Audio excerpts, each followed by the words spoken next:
Good morning, afternoon. It's afternoon here.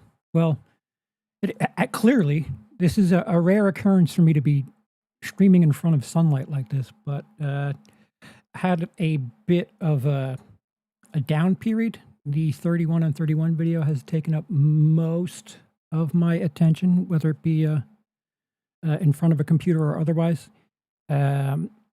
Making fairly decent progress in that. I have a rough cut without any Guild de Lily bumpers on the front or back, and I would imagine that the cut that will be available for channel members and patrons should be this weekend. I'll say cautiously, but early nevertheless. There's a raw cut that is available. Well, not available, but that I have a cohesive beginning to end. A little haggard, a little sloppy still, but baby steps. Something that I've done in the past, and this is the first time I'm not doing it. That's kind of disoriented me. Is I've always had the beginning, the prologue, and any sort of like sizzle. I've always had that done months in advance, stuff that you guys would incorporate with trailers and teasers and things. And I always thought that that was for, getting the word out. And as the first time putting a edit together without that beginning ready, it's more for me than anything. I think that's to motivate me because, having that sexy thing to work off of gives me motivation to keep going. I haven't had that this most recent time, and it's been a slog. This isn't popping up. Ryan, I see you in the chat, but I don't see you in the chat. Is this live? If you can see this, say something. Say 237 is what I want you to say. Has it been that long since I've streamed that I've forgotten how to stream? It's been a while since I've done OBS. So, thank you. And there it is. Okay, good. Thank you, Ryan. I don't know why it didn't pop up. Your comment, I saw that you commented, but I couldn't see it. Anyway, so taking a break from the editing slog that is Autop Stream, I'm going to be on time, barring some sort of disaster, which is a 50-50 thing with me. We're going to be on time. So I'd like to take a little bit of a detour from talking about 31 great movies and discussing more prequel defenders. So we did this a couple of weeks ago, where I reacted to yet another anti-Plinkett video, or a Plinkett counter-argument. Mr. Plinkett is a satirical character created by Red Letter Media, and there's been this theme that people who have issue with the satirical character Plinkett, who, keeps people in his basement and admits to offing his wife, that character is wrong, yet don't really provide very good counter arguments so much as, nuh-uh, no, you. The last video I thought was, I don't know, I genuinely thought it was AI. If it comes out that video was AI, I would sort of believe it. Perhaps there is a recording situation where recording one sentence at a time and being methodical about it, fine. But I believe this is an anniversary of one of the, I was going to say Friday the 13th, one of the Star Wars is being released May 20th. I want to say one of them was released around now. So I made the mistake of watching that most recent video from this channel account. Usually when I watch stuff, like we have a YouTube account signed into the TV downstairs. Usually when I watch stuff there, I have a a not channel YouTube account to watch things. And I made the mistake of watching the anti-Plinkett stuff on the stainable WILIscredia account. And so now my algorithm is suggesting me some interesting things.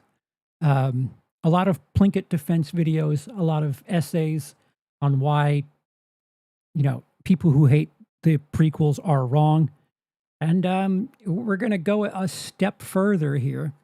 This person has a series of counter argument videos to it looks like for every one of those small part, the old school YouTube videos where you couldn't go longer than 10 minutes, the original Plinkett Phantom Menace video, I think, was 7 parts, all being 10 minutes each.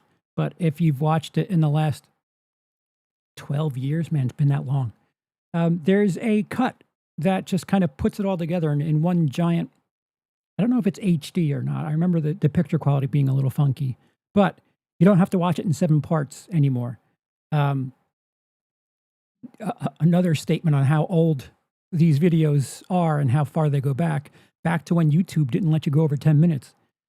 But this person, this creator, has a video that appears to be countering every single one of the Plinkett videos. I certainly could be wrong, but 9 parts, all at around 20-something minutes, it appears to be, for lack of a better term, a tit-for-tat type video. So we're going to hopefully get educated, because I think that there are probably people that enjoy the prequels, but to constantly use the Plinkett videos as like this bar to play tennis with, rather than just making a video why the prequels are good. I mean, I get it for the sake of attention, reacting to the who's who as far as prequel complaint videos. They're quite popular, those Plinkett videos. But so far, there hasn't been much in the way of arguments that I would say have much meat on the bone. But I'm eager to learn, and I don't think the prequels are the worst thing ever, but I certainly don't think they're perfect. I would love to hear someone who loves the prequels why they're good films and not, a part of your childhood that you cannot separate the quality of the film to something else. And we're at a point where if you were 5 years old when The Force Awakens came out, you're coming up on 15 today. So we're going to have another wave, another generation of Star Wars kids that have had the internet act a certain way to their childhood glory days. So it's interesting. Hopefully this will be a little bit fuller than that. I'm a fan of Star Wars, but it's a very mixed franchise in quality. I'll say, not to be mean, but Star Wars should not be nearly as important as people make it out to be. I'll say, I think there's something to be said for that, Sean. I think for 3, perhaps 4 generations now, kids have grown up with Star Wars being a big deal. And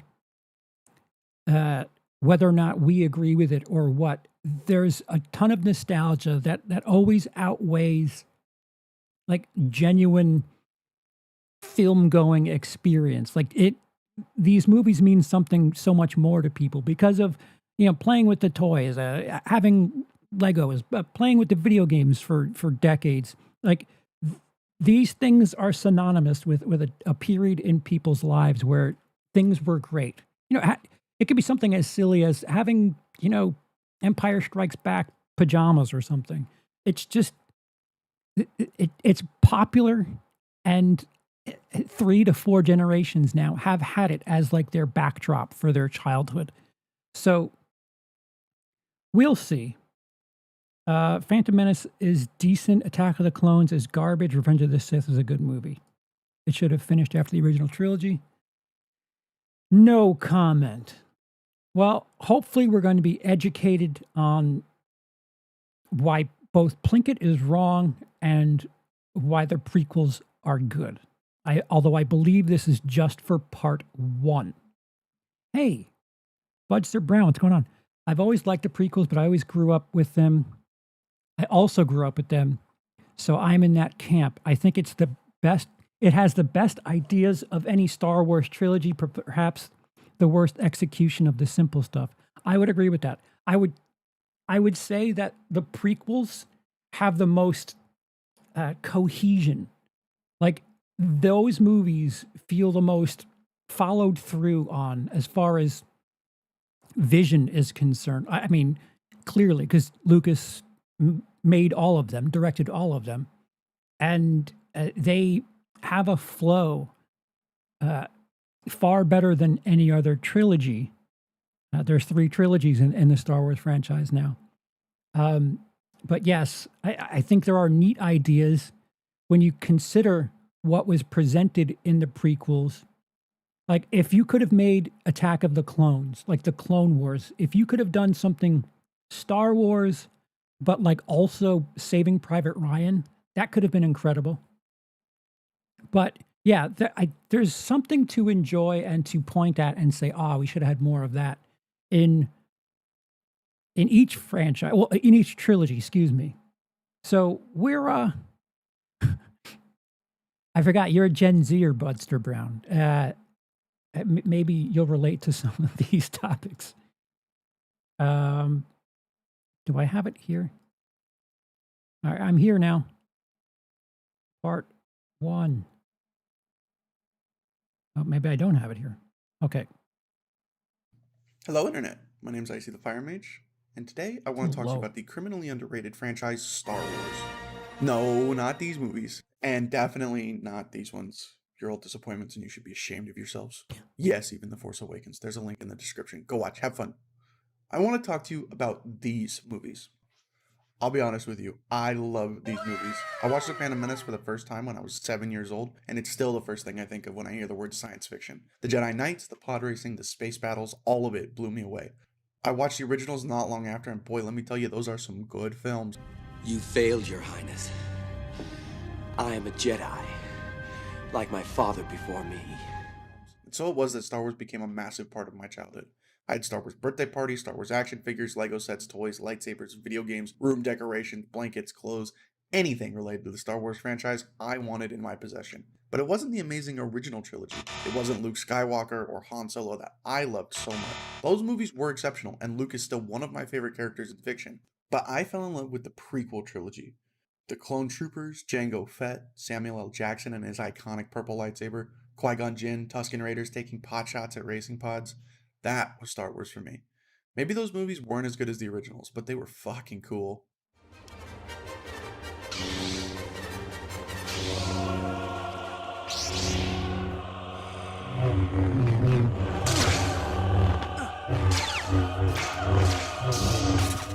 Immersing myself in this massive universe that was only ever hinted at in the original trilogy was my favorite pastime. Then, everything changed when the sequel trilogy attacked. Why is this presented as an anti-Plinkett video? If we're talking about the prequels, the sequels shouldn't be in the discussion at all. Like, at all. Star Wars is 48 years old. Of course, not everything is going to be the high quality. Of course, people like different things. I doubt any old Trekkie will say that it is all perfection. Anyways, perfection is boring. It does not create discussion if everyone likes the same thing. Preach. I actually quite agree with that. With this opening, I would assume that this person, well, I mean, he said it. The Star Wars prequels mean way more to him than just a movie you watch on a Saturday night or something. Yeah, toys, bed sheets, everything. Like, this is a lifestyle for this person. So, of course, there's a hell of a lot more investment in these movies for this person than a film critic. I want to reiterate that the film critic in question is a satirical character, which is apparently an amalgamation of multiple people and how they feel. But I guess the sequels are the reason that the prequels are bad. These movies destroyed everything that had been built before them, shitting on beloved characters, concepts, and stories to sell us their garbage better than your old lame thing trademark new thing. It's like your old thing that you love, but way cooler, Grandpa. And with their horrific introduction, fans of the old lame thing that sucks now were left with this asinine quote, "Come on, man. They aren't worse than the prequels." A lot of people apparently hear that and either agree to it or are willing to discuss it. To me, it sounded and still sounds ridiculous, even after all the research I've done into why people hate the prequels so much. I won't go into a ton of detail here about why the sequel trilogy falls on its face and does Why not? The floor is yours, good sir. nothing but suck for over 7 hours, but I will leave a link to another video series by Mahler, who has effectively destroyed them. Do not be intimidated by the long. The content is worth the time it takes to consume, and it's engaging and interesting the whole An hour 20, an hour 48, an hour 52. So that's 3 hours, nearly 5 hours. way through, promise. So faced with this ludicrous question of how these two trilogies compare, I set out to learn what the major criticisms of Star Wars The Phantom Menace were, so I could be fair to both sets of films when I inevitably created a Is this coming in clearly for you guys? It's a little low for me, but it turns out my headphones are a little, I don't know. The sound comes in weird on my headphones. series shattering the notion that the sequels were even comparable in their quality or craft.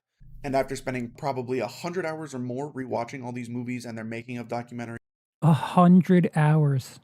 It's low. Okay. Well, I can't go higher than 0 decibels. watching critically acclaimed reviews, listening to debates, and just writing my own thoughts out, I have decided to scrap that idea entirely and instead focus on critiquing the prequels themselves, since everything I've consumed up to this point has been entirely inadequate, both in scope and argumentation.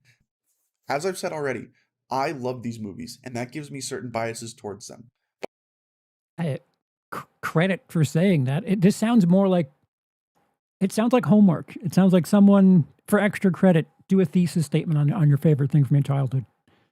But I will do my best as a critic to remain objective, focusing on writing, structure, and characters, and how all these pieces of the movie work. Did he say objective? Are we doing this already? Fairly inadequate, both in scope and argumentation.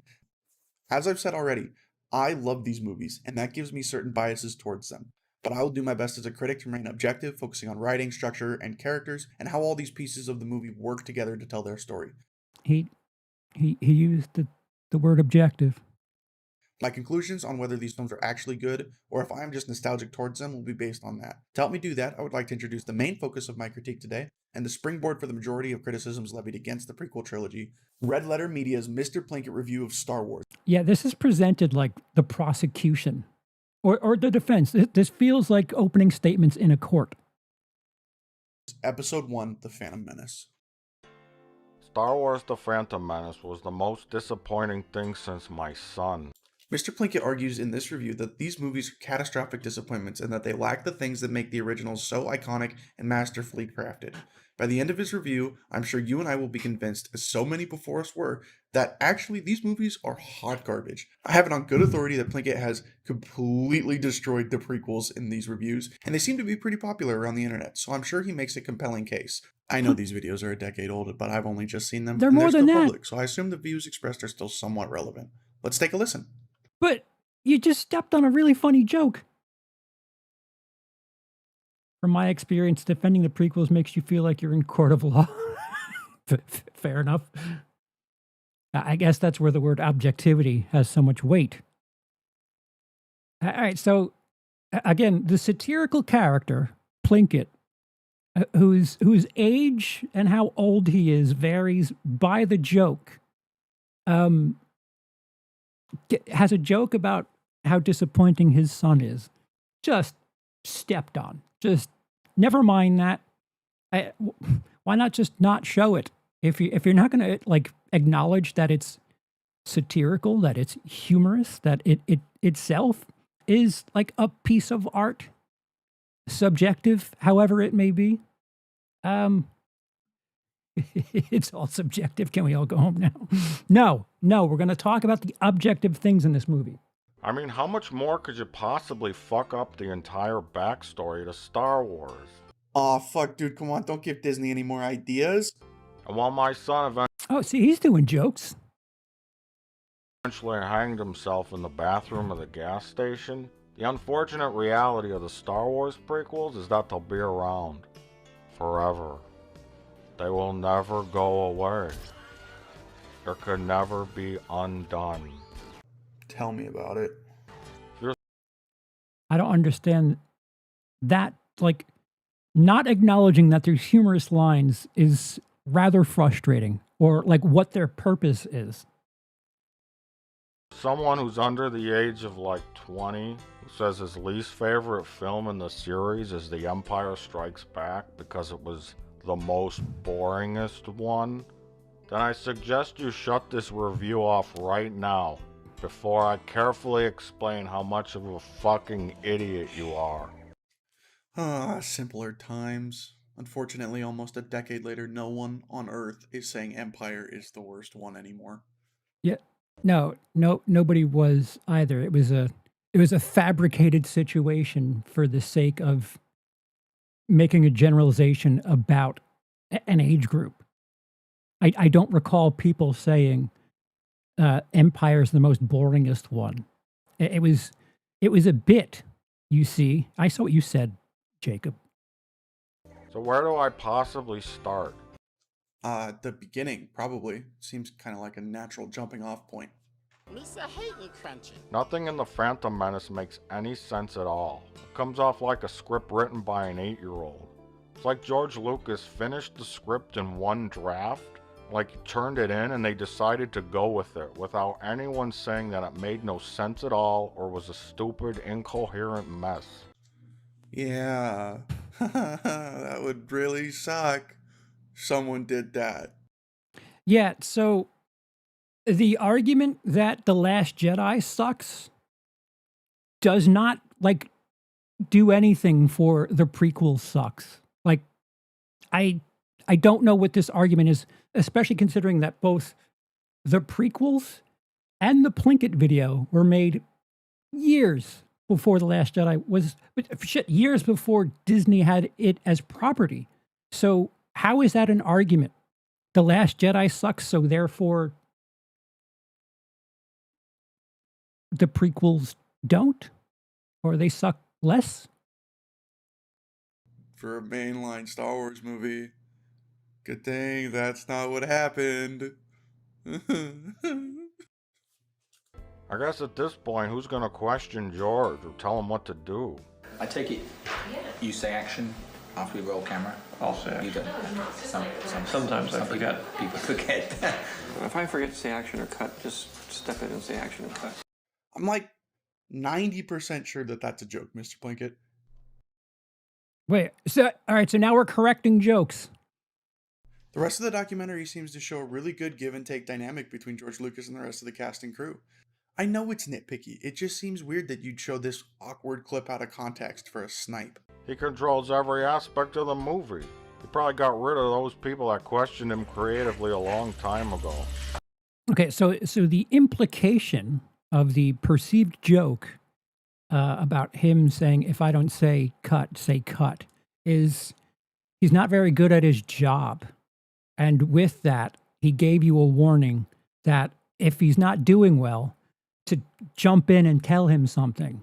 So what the implication here is that the entire crew just kept their mouth shut with someone that, in that moment at least, displayed that they're not the best at their job. So as a team effort, they all failed. That's what the implication of the joke is.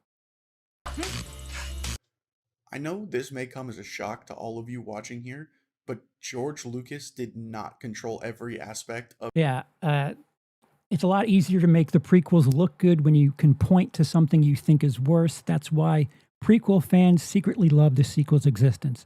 Yeah, I think I think the thing with like Star Wars fans, and it's another reason why I'm getting further and further away from it, or like talking about it, or finding it enjoyable, is like there's this rite of passage thing where the OG trilogy kids complained about the prequels, and now the prequel kids are complaining about the sequels, and what the sequel kids will I don't know, break the tie, or they'll be complaining about the whatever comes out next. Like, I don't know. The the Star Wars fandom is possibly as obnoxious as the Halloween fandom. And I'm not saying all of them, the really vocal ones are really incessant. Any Star Wars movie. Hollywood is run by businessmen, first and foremost. Lucas had producers and bosses too. Yeah, but his chief concern when making the original trilogy was toy licensing. So, yes, but you know, there's also, I don't know if they play it in that video, but there's footage of George Lucas being concerned with the money Titanic made around that time.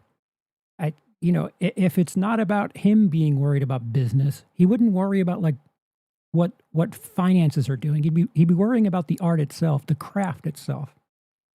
I also think that everyone just assumed that a Star Wars prequel would be an instant hit, regardless of what the plot was. Really, how hard could it be to screw up? It's like screwing up mashed potatoes.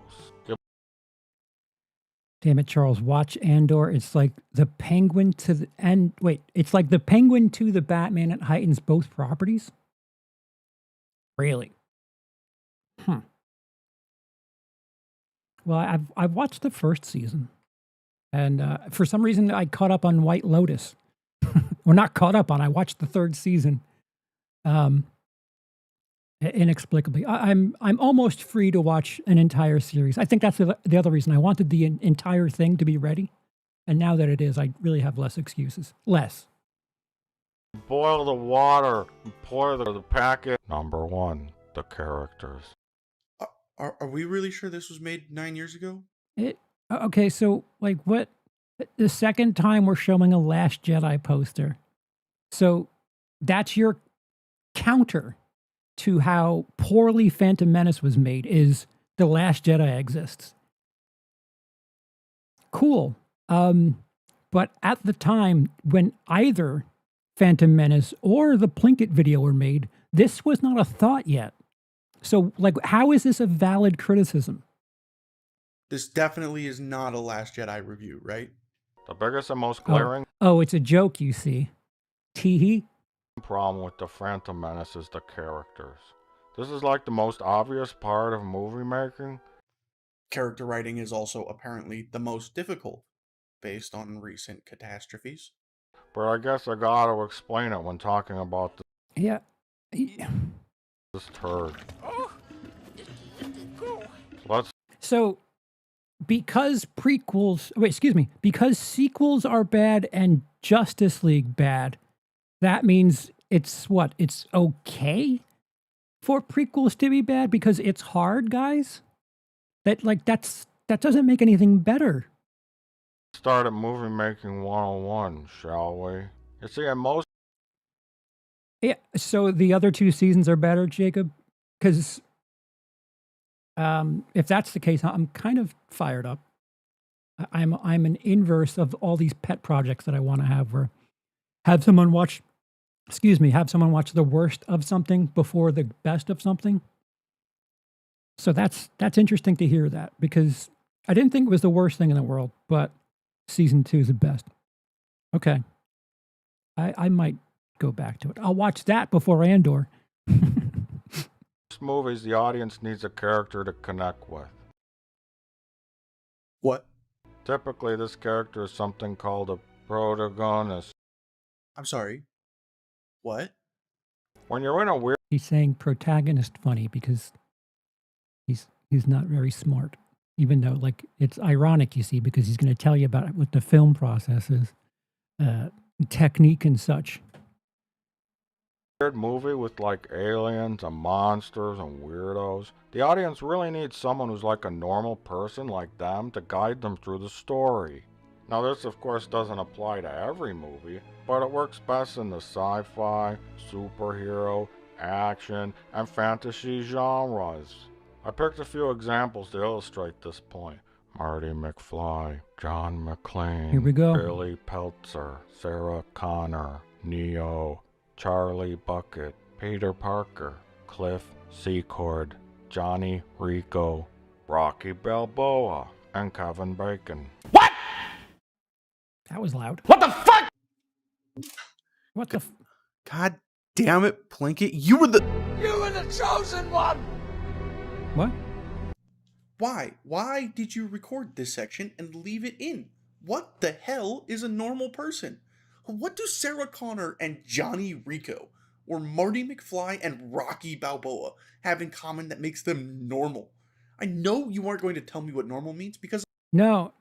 I've watched this review like 11 times now, but it irritates me more every time I hear it. So If you watched it 11 times now, you would have known that he said in a sci-fi world where people are aliens and weirdos. I'm going to try to define it the best I can based off this list of characters. Unfortunately, I don't know who Billy Peltzer or Cliff Secord are, so they're going to have to come off the list. But if I had to give a definition of normal based on all these characters, the best I could do is that they are all young, debatably, human beings. I can't think of any other characteristics they all share. So, a normal person is a young human based off the character. No, he said in not every case, and he said in science fiction when you have aliens and monsters and things, it's better, not best, for an audience to have a human being, a normal person type character to relate to, because people don't relate to monster people. And he didn't say always. Characters given. And it's true, a lot of really amazing stories have protagonists that function as an insert or guide for the audience into the story. Now we're reading now. A lot of really amazing stories don't have that. Has anyone seen Iron Man recently? Can anyone pick out the normal character in that movie? Tony Stark is a billionaire playboy super genius who designs a stable miniaturized nuclear reactor that he inserts into his chest, and a high-tech prosthetic suit that can effectively neutralize active war zones, absorb tank shells, and break flight altitude records. Yet that's what makes him a good protagonist, is that he's special as compared to the world around him. Special doesn't necessarily always mean, someone who's a human being in a sea of monster people. It could be someone who's overqualified, special, as compared to their peer. So yes, it works in both directions, either special in a negative way or special in a positive way. See Superman. And Tony Stark fits the criteria of normal based on Plinkett's list, as far as I can tell. You didn't pay attention. I barely paid attention. I know what he said.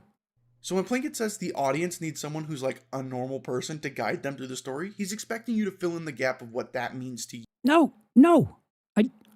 Fucking 10:04 is where we're at right now.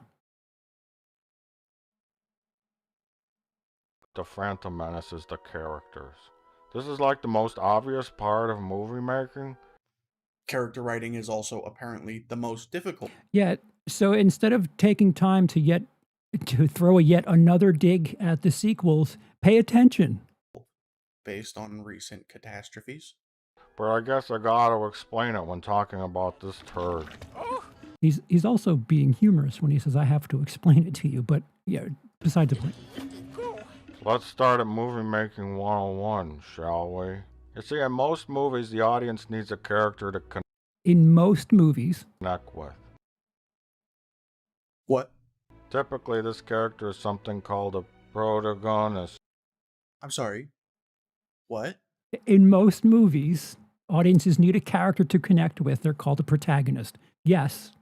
I don't know what's humorous about this.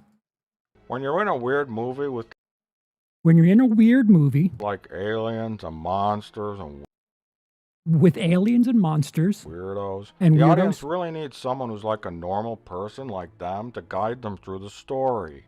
so that's what he means by normal compared to aliens and weirdos. That's what he means by normal. They stand out as opposed to aliens and weirdos. That's what he means by normal. Just pay attention. That's all. Just pay attention. But you know, cute dig. Normal, based on Plinkett's list, as far as I can tell. So when Plinkett says the audience needs someone who's like a normal person to guide them through the story, he's expecting you to fill in the gap of what that means Nope. to you. The thing is, no movie needs anything, really. Preach. They can even be incoherent if they're built around that idea. Stanley Kubrick's Space Odyssey is incoherent for a lot of its runtime, and I don't think anyone's rushing to call that movie objectively poorly written. I wouldn't rush to call it objectively anything. Actually, I'm sure objective film critics wouldn't call a Space Odyssey objectively anything. The word movie is descriptive, not prescriptive. If I had to assume what this sentence was trying to say, without having the ability to talk to the people who said it directly, I'd say they want this movie to have someone for people or themselves to connect with, and they feel like it didn't. But what about people that connect with Qui-Gon Jinn? Or with Anakin Skywalker, or Padme Amidala? Or more minor character like Obi-Wan Kenobi or Captain Tanaka? Hell, there are probably people Doesn't even know his name. that connect with Jar Jar Binks. There are some weird people out there, you never know. Everyone is different, and they connect to different things. You can't design your film around the idea that everyone should connect to and want to follow along with your protagonist, because some people just won't. See, so like these going out on a limb defenses can easily be made for the sequels. I'm not saying, I'm just saying. No matter what you do, it's impossible for it to be any other way. So if you can't get everyone on board with a character, where is the acceptable line? It's a question that doesn't have an easy answer, but keep it in mind as we go through the rest of the video. Gen Z says, our Gen Z representative, even though I don't think a movie needs a set protagonist, I've always seen Qui-Gon as the guiding force of the Phantom Menace. Yeah, and I think that's part of the, I don't know, issue with us millennials is that it's arguable, and that's kind of enough to get hazy about. So in addition to being like an everyday kind of schlub, usually the protagonist is someone that's down on their luck, in a bad place in their lives. Yeah, these are inverted to Iron Man, just inverted characters. Or someone where everything just doesn't always go perfectly for them. Either you choose to be at your desk on time from this day forth, or you choose to find yourself another job. Well, maybe it's time to get a real job. No McFly ever amounted to anything in the history of Hill Valley. Mr. Plinkett, you have described every character that has ever existed in every form of media ever. Do they, like, it's real talk, do these people think that Mr. Plinkett is an actual person? Because this is what, the third time that someone's addressed Mr. Plinkett as if he's a person who does film criticism, and I'm assuming they think he keeps someone locked in his basement and has, I don't know, a checkered past with his wife. Except, I like this! including Wow, can we get a counter of how many times we're going to take zings at a movie 20 years in the future? most antagonists and secondary or tertiary characters. That sentence does not mean anything. It doesn't even accurately describe anything. You've blanketed anyone who doesn't have a perfect life into it. How is this useful to Eventually they'll be confronted with some kind of obstacle or struggle that they gotta deal with. War! We're going to war! If we like them, we hope they succeed. Oh yeah, Neo was on that list of normal characters, by the way. In case you missed that, I don't know if you caught it. The Chosen One, Master of the Matrix. That's just a normal guy. The drama in the film is the result of us rooting for them against opposition.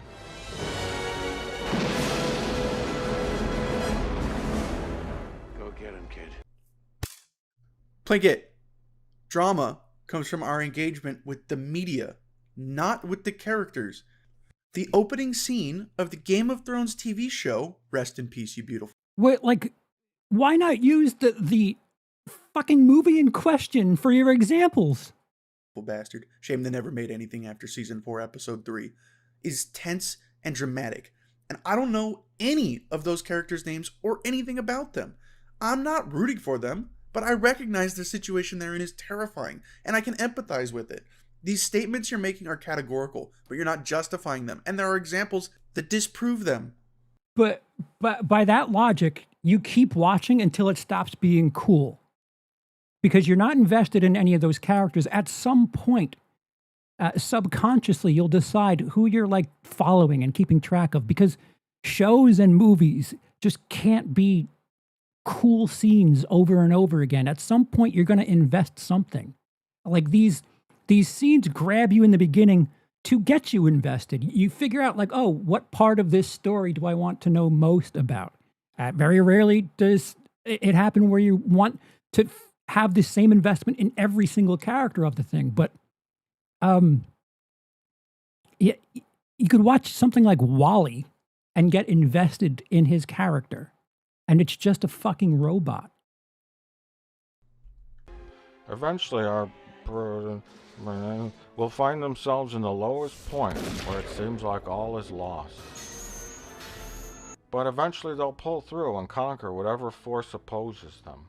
You're a terminated fucker. Yeah, Ned Stark's set to make a big comeback any day now. I'm sure of it. Just wait for the books, guys. Spoiler?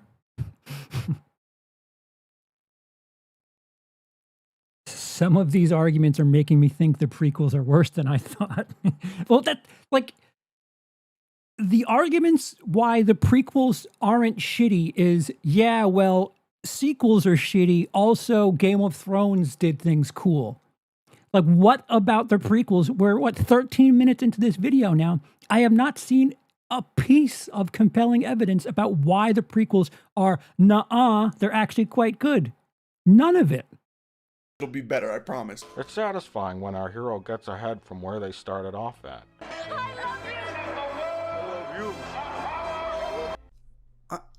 It can be. It isn't inherent to the concept. Rey's technically ahead of where she started at the end of the trilogy. So we're going back to the sequels again. Nothing about that is satisfying. They make like a change. Satisfaction is subjective. Thank you very much, Mr. Objective. This is called an arc.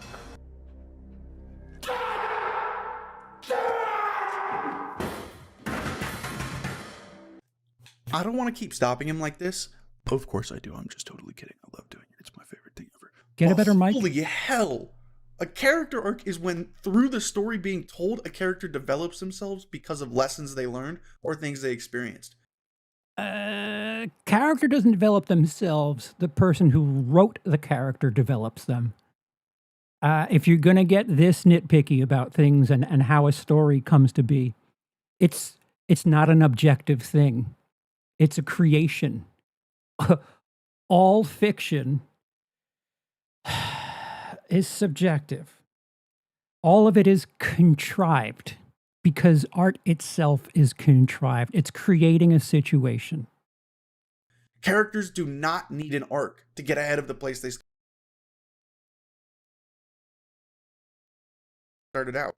In fact, as Plinkett pointed out, usually they start off in a low point, so getting ahead is relatively easy. So if you start out at a low point and then you're above that low point, would you say that that's more of an arcing type? No? There isn't much room to go down, but it is still separate from their arc as a character. You said earlier we were doing very obvious stuff from Filmmaking 101, so I just assumed this would be pretty straightforward. But this Well, please enlighten me at the very least. If an arc can only go so an arc can't go down. Is there a floor for an arc? This is another categorical statement you've made that is provably wrong. What the hell? Oh, okay. So we're like balls in with the objective. This is math, and what you're saying is something that isn't math. You think he should have titled the video "Why the Prequels Are Better Than the Sequels," starring Mr. Plinkett. Often, too, they'll get the girl in the end as icing on the cake. Now, I need to explain that I don't think that all movies should be the same or conform to the same kind of structure. Oh, wow. It's like if you just let him talk, you would have heard that he said it's not every single movie. Oh, good. That's a relief. You had me worried there for a minute. Well, thank God we wasted 15 fucking minutes. It works well in certain kind of movies. So unless you're the Coen brothers, David Lynch, Paul Thomas Anderson, Stanley Kubrick, Alfred Hitchcock, Lars von Trier, David Cronenberg, Gus Van Sant, Quentin Tarantino, John Waters, Wes Anderson, John Sam Waters, Peckinpah, Terry Gilliam, Martin Scorsese, Werner Herzog, or Jim Jarmusch, you really shouldn't stray away too far from this kind of See, so the implication here is those are far better directors than George Lucas, and he shouldn't be doing things that are over his head. That's what the joke is implying here. Formula, especially if you're making a movie that's aimed at children that has a cartoon rabbit in it that steps in the poopy. Okay, this is something that gets tossed around a lot, that Star Wars is somehow intended for a child audience. It does have elements that would appeal to children, sure, but why are you showing Luke's uncles burned to death while trying to argue that it's for... Oh, I see. It also is incredibly dark at times. There's a lot of death and destruction that happens in these movies, and a lot of higher concepts like politics that younger minds can't even grasp. I understand the point he's making, but I don't think it applies well to this movie as a whole. This is all, of course... So in a movie about politics... Where does Jar Jar fit in as part of the matching the tone of the politics? Phantom Menace had an arc. They showed Mrs. Tyrell and Baby before they snuffed out Racer Tyrell. Completely applicable to the original Star Wars film and the character of Luke Skywalker. I want to learn the ways of the Force and become a Jedi like my father. It's also completely applicable to the prequels. I know I've spent the majority of this video arguing against the ideas being put forward, but all of the things that Plinkett says he wants this movie to have are in there. Fucking show examples, for the love of fuck. I was arguing because the principle was wrong, not because it helps bolster the Phantom Menace in some way. In fact, everything he said up to this point, except the opening blurb about being disappointed and the snipes at George Lucas, have been things that the movie does really well. Let's explore them, shall we? Thank you. So in addition to being like an everyday kind of schlub, usually the Please spend 5 minutes explaining why Mr. Plinkett's son isn't a disappointment.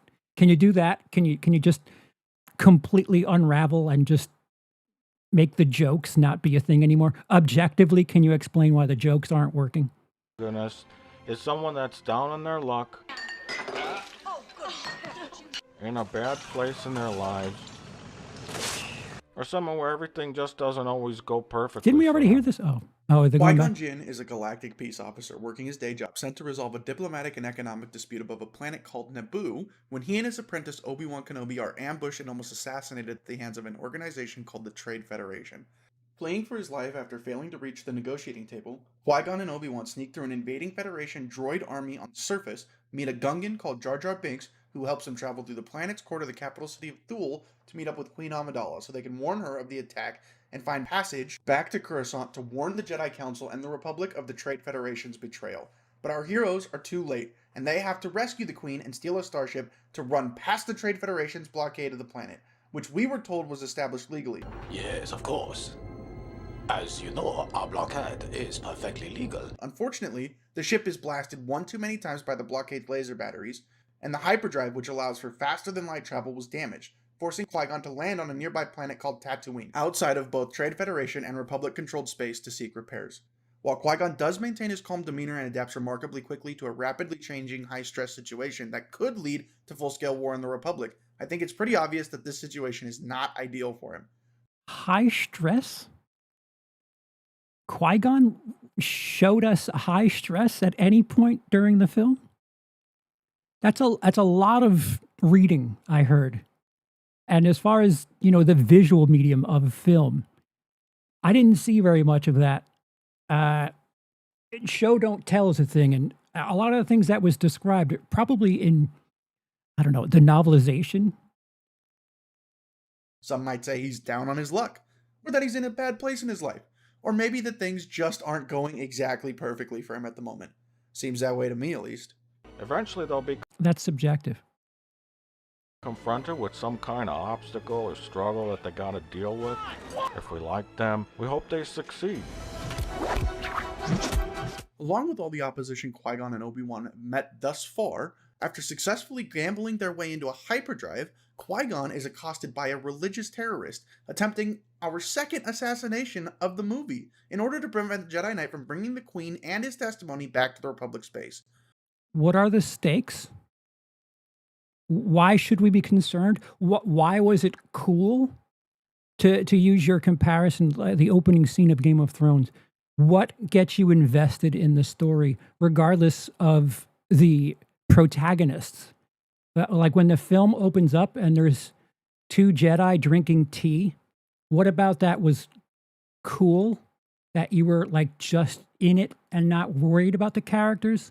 And at what moment do you, start caring for any of those characters? Because I don't know the stakes for that movie.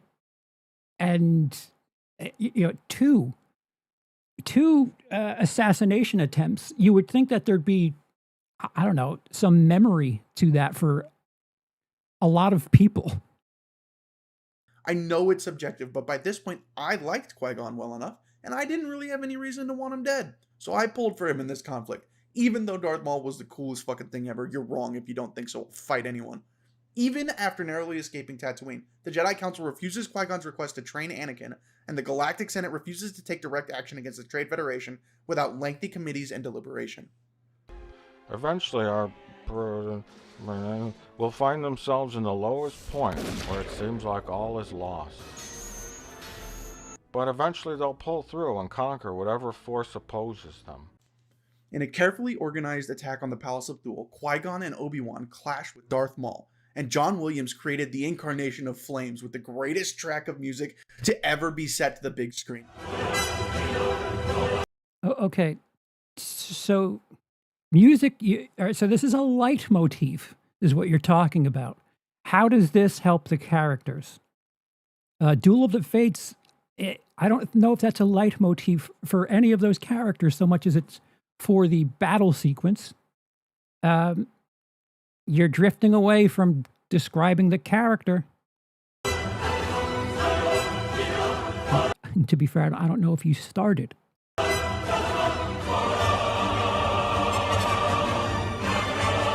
I have to keep pausing this for copyright reasons.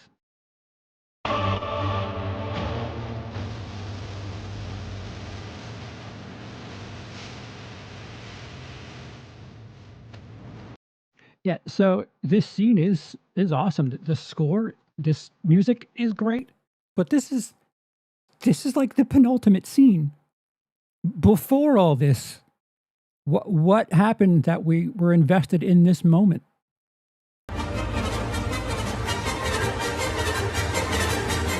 How much of the song are you playing? This epic fight scene culminates in Qui-Gon fucking dying, which breaks with Plinkett Spoiler.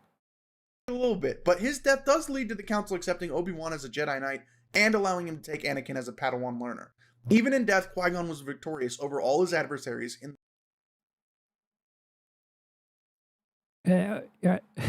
You're forgetting about the pod racing peak. Yeah, also cool. Very cool indeed.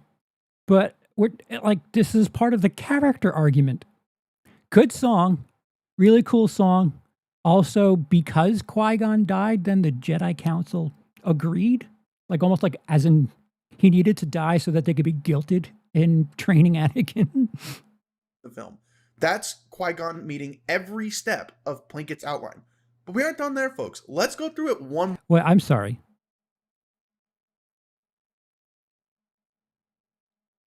Meeting every step.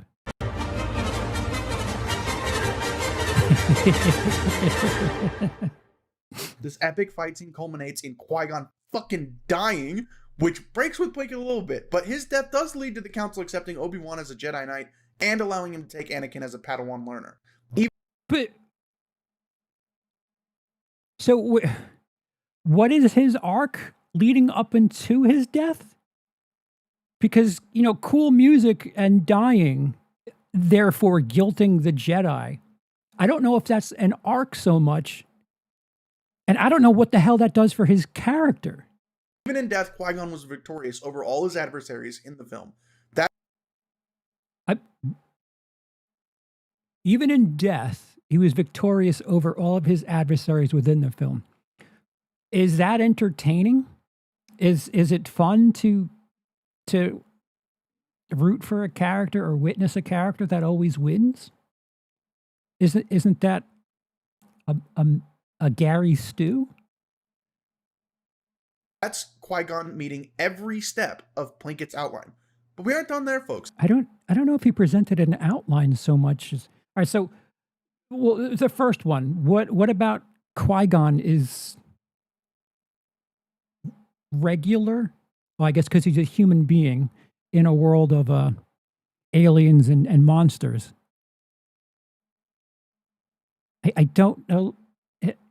The way he starts and the way he ends, other than just dying, he's kind of the same guy. Let's go through it one more time. So in addition to being like an everyday kind of schlub, usually the protagonist is someone that's down on their luck. Is there a reason that the prequels kids seem to be so heavily invested in just podant? Like, we already saw this. You can edit this. This is a video after all. In a bad place in their lives. Or somewhere where everything just doesn't always go perfectly for them. Anakin Skywalker is a slave boy owned by a Toydarian named Watto on the planet. What doesn't go perfect for Qui-Gon? Or are we just going to talk about Anakin now? Of Tatooine. He and his mom live in squalor, but he works hard and finds enjoyment in building robots like C-3PO and racing pods, something no other human, as far as Anakin knows. He's skipping over midi-chlorians, the ancient religion, and Anakin being a great pilot when Obi-Wan met him. If we skip over the issues, it's not so bad. Don't cloud the issues with facts. Can do. He's not got the best life, and he's never successfully finished a race. He's a slave, not the best life. He's got socks with holes in them, but, you know, things could be worse. But he's talented and he's ambitious. He's just waiting for a chance to prove himself. Eventually they'll be waiting for a chance to prove himself as a slave? Man, thank God Qui-Gon showed up in time, huh? Would that be considered a Deus Ex Machina for you? Because it seems to me that he wouldn't have gotten out of that situation without the intervention of Qui-Gon. Yeah, I mean, his ambition would only get him so far as a slave. Confronted with some kind of obstacle or struggle that they gotta deal with. If we like them, we hope they succeed. After barely besting Sebulba in the Boonta Eve pod race. Why is there like a difference? Is it just me? Like, it sounds like his audio is at different points. Anakin must leave his mother behind and travel across the cold, dark galaxy to a planet called Coruscant, where he is taken before the Jedi Council, the ultimate defenders of peace and justice in the galaxy. They immediately reject him, not allowing Qui-Gon to take him as a Padawan and denying him entry into the Jedi Order. After the crisis of the information surrounding Naboo is resolved, the Council tests Anakin's Force sensitivity. Yeah, I'll tell you what, those prequels had some really awesome scenes of people sitting in a circle. Cinematography, baby. With a guessing game, which he excels at. And then they reject him again. Oh, yo, he's good at memory. accusing him of being too filled with fear. This little boy who, after Oh, no, that was Guess Who that I'm thinking of. He's good at Guess Who. proving his merit to a Jedi Knight in a brutal and dangerous race, has left home on the only planet he ever knew. Fair. That is fair. It is a really cool circle. Traveled across a massive galaxy to a planet literally covered in cityscape, and was rejected and dismissed by the leaders of galactic justice without even being given a chance. He has to deal with the entire scope of the galaxy without a clear goal or a family around him to support him at the age of 9, and he doesn't even have a place where he knows he can fit in. In fact, he knows he's becoming something of a burden to the man who freed him.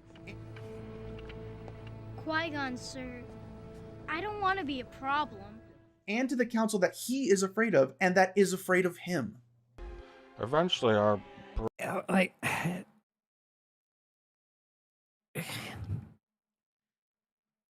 I don't know. If I was a judge, I don't know if the defense has presented enough evidence. will find themselves in the lowest point where it seems like all is lost. But eventually they'll pull through and conquer whatever force opposes them. Despite the setbacks at Coruscant, Anakin accompanies the Jedi to Naboo, where Qui-Gon tells him to watch and learn, and try to get an understanding of how the Jedi conduct themselves and how to perform in high-stress environments. Unfortunately, the Battle of Thule separates them, but Anakin manages to demonstrate incredible skill piloting a starfighter, and takes down the droid control center orbiting the planet. Even though he is hailed as a hero and he helped win the battle, he couldn't save Qui-Gon Jinn from his fate. Though the knight that saved... But he wasn't there. How has Anakin dealt with the lowest point, or unless we're just so him as a slave is him at his lowest. He starts off at his lowest, even though he's ambitious and really talented. Him died, he was finally given a chance by the Jedi Council, who agreed to let Obi-Wan train him, and he sets down the course to become the Jedi Qui-Gon after essentially being guilted as like a promise. Believed he could be. This is what happens when you make statements as broad as Plinkett does. I can do one of these for Watto if you wanted me to. Now, please do. I want to hear Watto's arc. Nubian. Let's get back to the Plinkett critiques, or I might actually start writing one. This was accomplished even without all the wonders of modern CGI. Now, with all you've just learned in this video that I've made for educational purposes... He said that, right? And I still don't know if it's a joke or not. I'm assuming it isn't, because I know Red Letter Media hates these movies still to this day. But man, I wish it was. It is a joke. Are you joking that you think it's a joke? Because like the implication by this joke is that he stole the movie that he's showing. I want you to tell me who the main character... Gray. It's an objectively good Watto. ...of the Phantom Menace was. No, they won't. Oh, pop quiz. Okay, I'm good at these. It was Qui-Gon Jinn. He was the driving positive force behind every plot point in the movie. Bonus round, Palpatine is the main villain because he's the driving negative force behind... Do we know that in that movie? ...behind every plot point in the movie. Easy. No, you don't know that Palpatine is the hooded figure in that movie. They never tell you. If you're counting the second and third movie as I don't know, points towards the first one, that's cheating. Easiest quiz of my life. What do I win? I can tell you it's not the Jedi. What? They were just on some kind of boring mission that they didn't really care about. Hey, look, drinking tea. What the fuck? Plus, they're fucking boring themselves.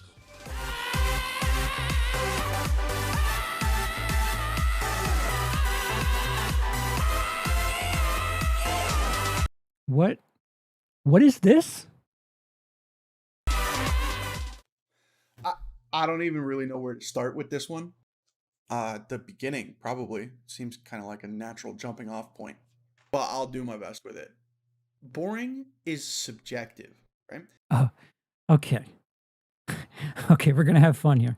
I would love to know what objective is if boring is subjective. By that logic, bad is also subjective. So what are you getting your panties in a bunch for? That's categorical. There's no such thing as objectively boring. It's literally an emotional state. It can only exist in you as the subject to experience.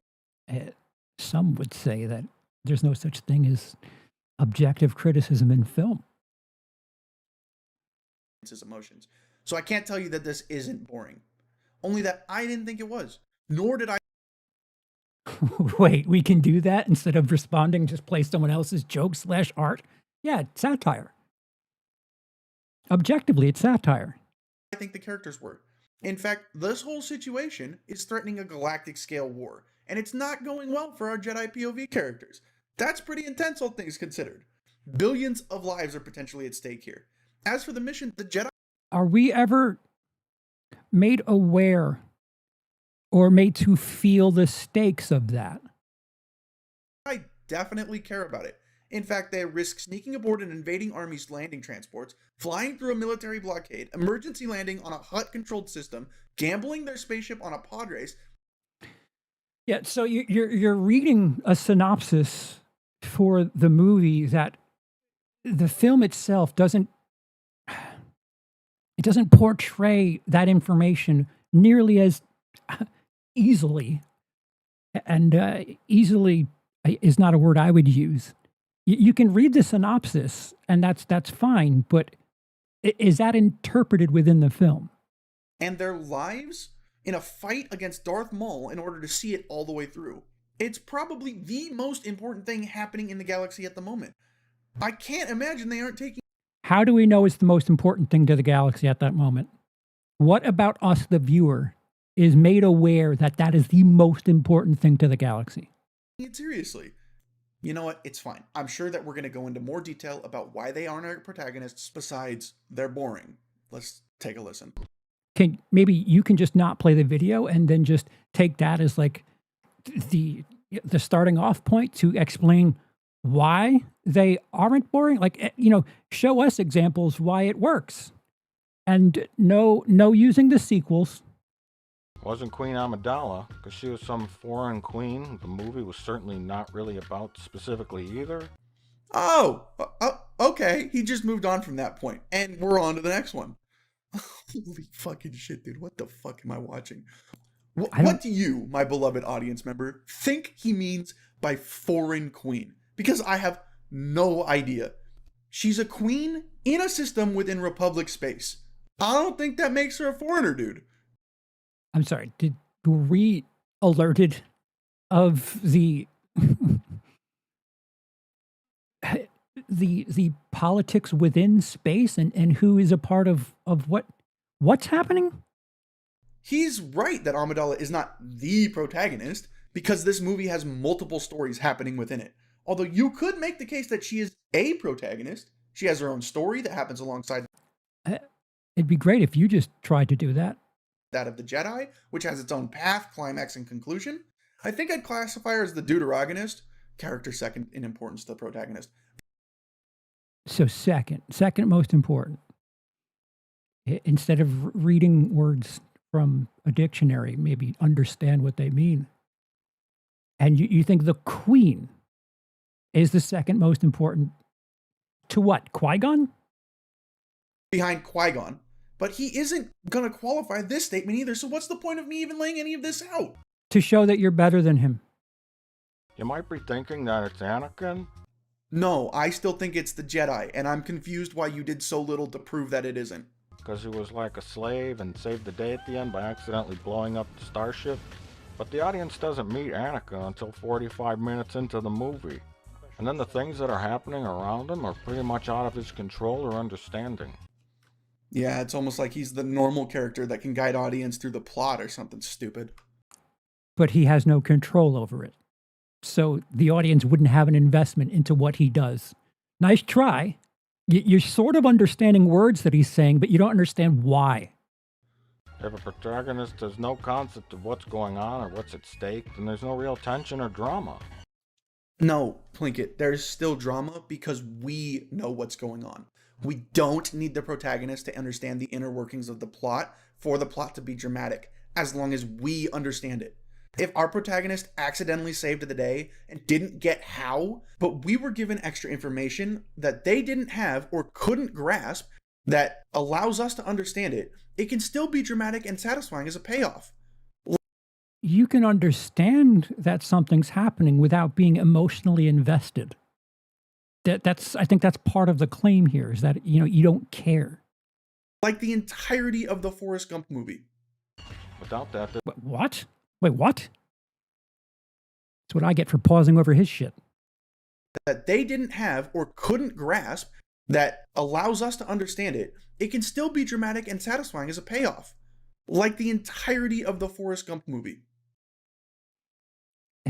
Is he implying that Forrest Gump doesn't understand because autism? What? I think Forrest Gump understands what's happening. For me, Phantom Menace is great opening act for the entire trilogy, though I concede as a standalone movie, it's a lot of issues, which are probably why I was so disappointing at release. It was so disappointing at release. Right. All separate trilogies have warts to them, and all of them have decent ideas.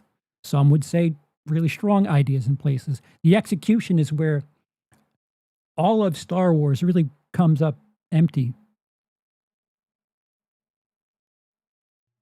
without that, there's no story. Why? So the conclusion is that there isn't. But he just said why, and then he said without that, there wouldn't be any story.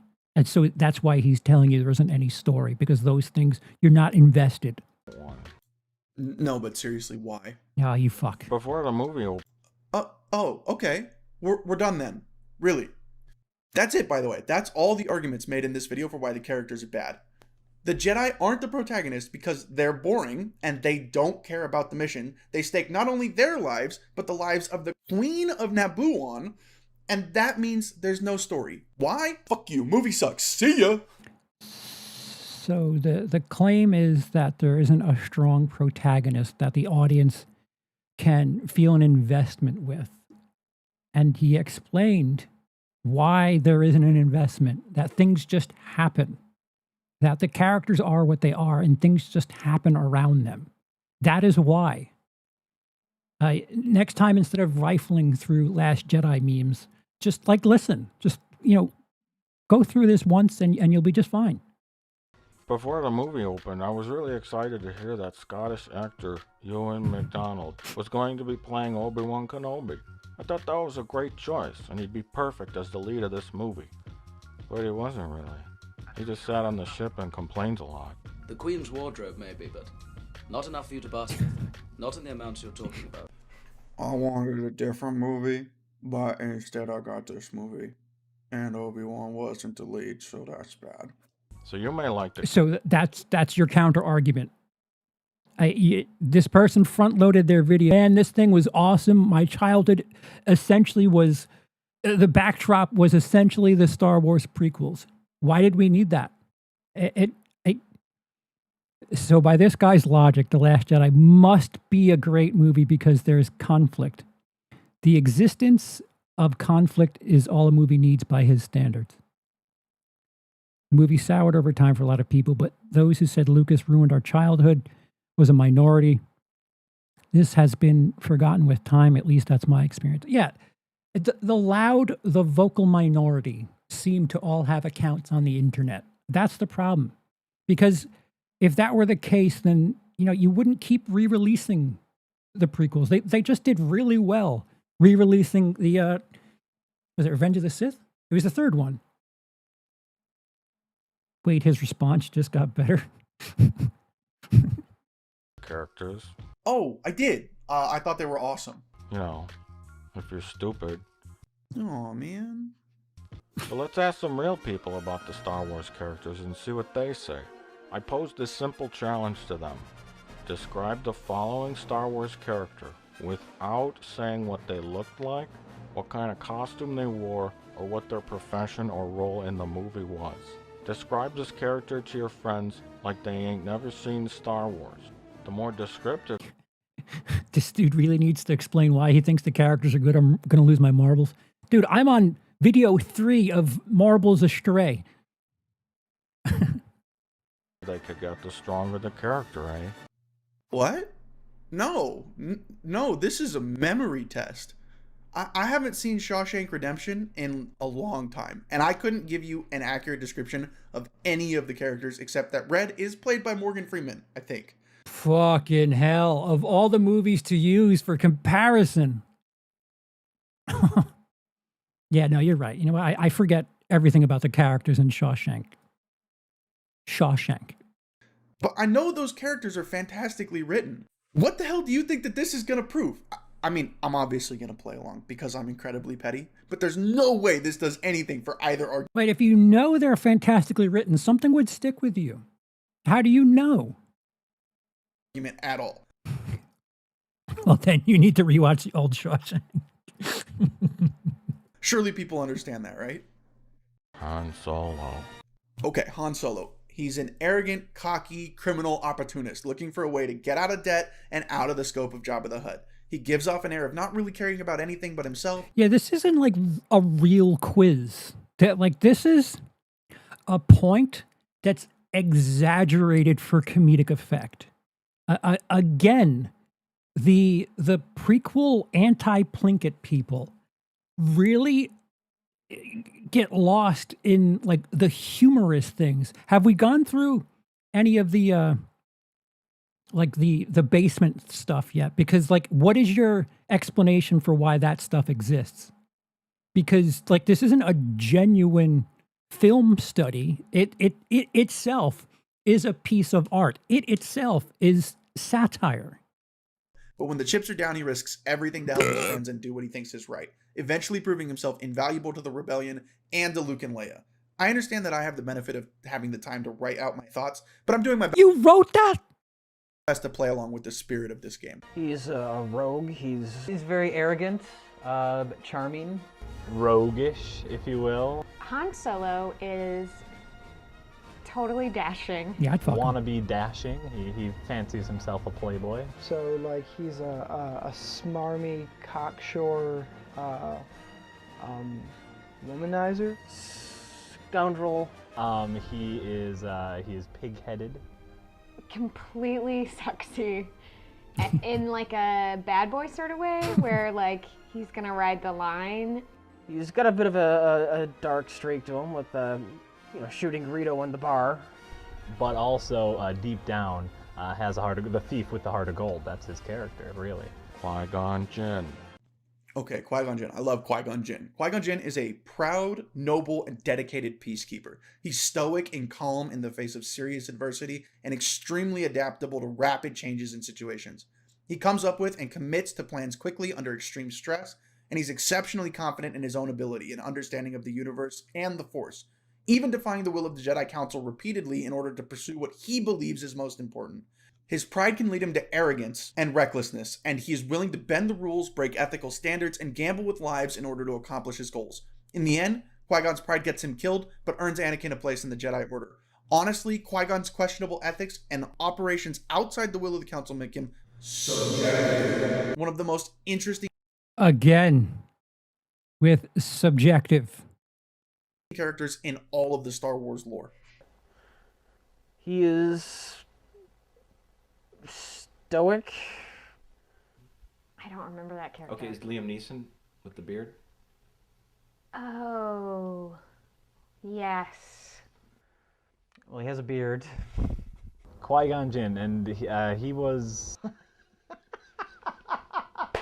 Let's see here. Stern? Your friends aren't very good at this game, Mr. Plinkett. C-3PO. Alright, C-3PO is a cowardly, emotive, but not incredibly self-reliant droid who acts as an observer and comedic character in the original trilogy. He's sort of clunky and uncoordinated, which makes him, despite his emotiveness, feel like he lacks complexity, playing into the fact that he is a robot. His character is is kind of the bumbling sidekick. Afraid, scaredy cat. He's timid. Man, it's almost like these were inspired by Kurosawa or something. C-3PO is now we're all playing along. Is prissy. Well, C-3PO Prissy. is prissy. He's used a lot as comic relief. He's the comic relief. High-strung. He's bumbling, effeminate. See, this is why this method is dumb. C-3PO is objectively a fantastic character. I'm sorry.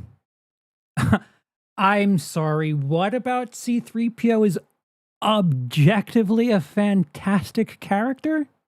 I need a definition of objective in relation to character immediately. Really well written. And even you would probably agree to that. But your crew only came up with like 4 separate descriptors of him. This is a bit. In all of those clips combined. Queen Amidala. Padme Amidala is a young, pacifistic ruler with grand ideals about the value of peace and democracy. She's careful and tactically minded, employing body doubles and guards that stand in her stead to protect herself from those that might threaten her or her position. Yeah, he said more in these last 3 sentences than she did in all of the fucking trilogy. Though she is broadly against the use of force, she cares deeply about the people she is responsible for and will defend them violently if necessary. She does everything in her power to maintain diplomatic relationships and unify people around her to her cause, but she doesn't shy away from having to take more direct approaches to the problem if diplomacy fails. She's also incredibly kind to young Anakin Skywalker. Keep your mouth near the mic if you're reading. His new life traveling across the stars, showing an immense amount of empathy despite her own struggles and conflicts. Yeah, this isn't homework. Like, movies aren't supposed to be a test. You're taking a bit and treating it as if it's literal homework. Movies are supposed to be like an escape. She's a foreign queen who becomes American halfway through. Goals. Hashtag goals. That is going to be fucking impossible because she... Oh, wait. Hey, Luke. It is true that he's a bit of a rogue Jedi who goes against the grain, but the defense seems overcompensated. I never understood the queen is elected bit. doesn't have a character.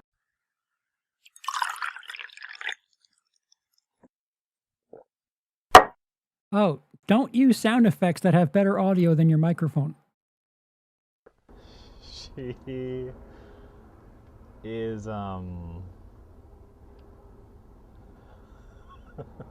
she's Natalie Portman. Yes, he's objectively an iconic character, and he's objectively a robot. Whether or not he's a great character can't be determined objectively.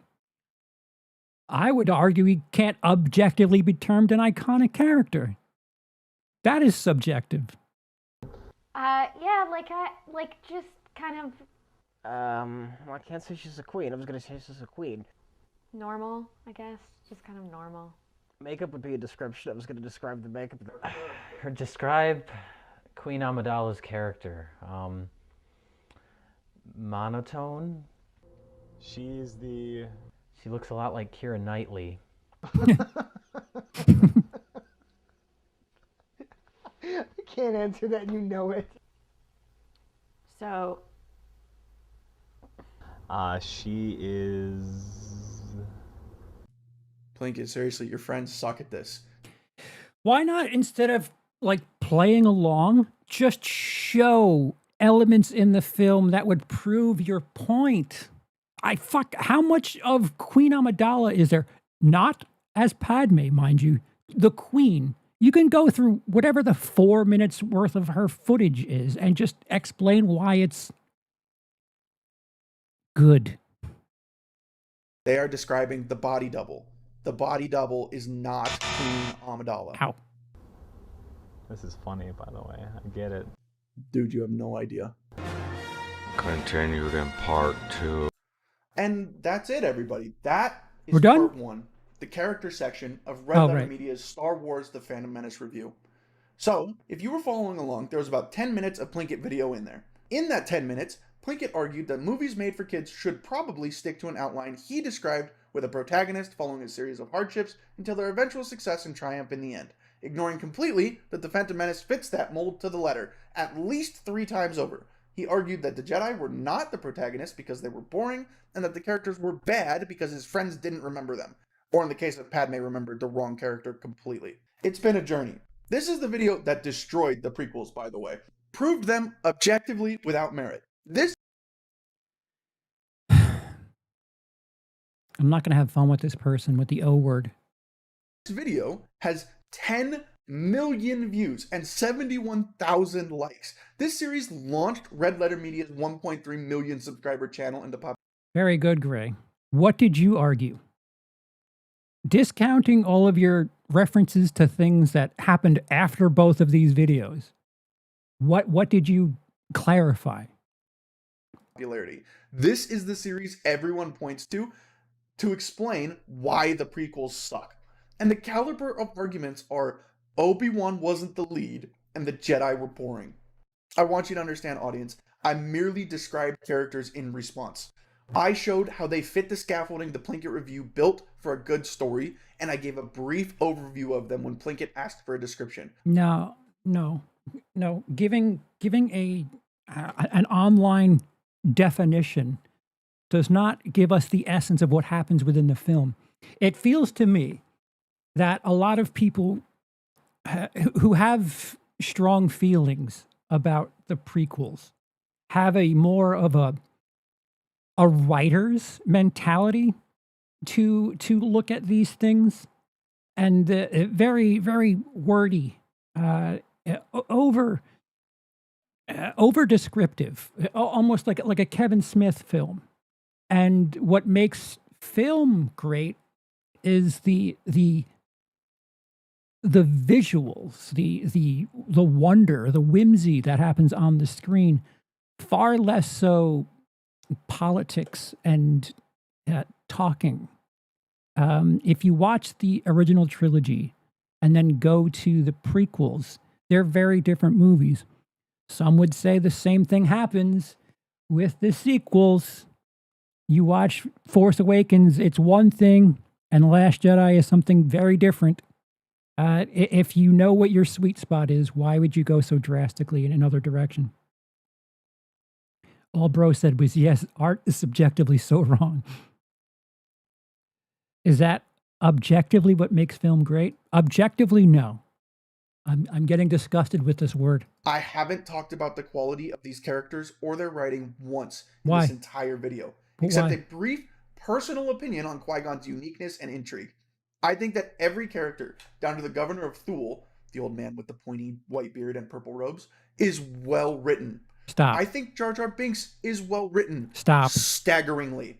And I think I can make a convincing argument as to why. Please do. I have done an immense amount of research and reading and listening.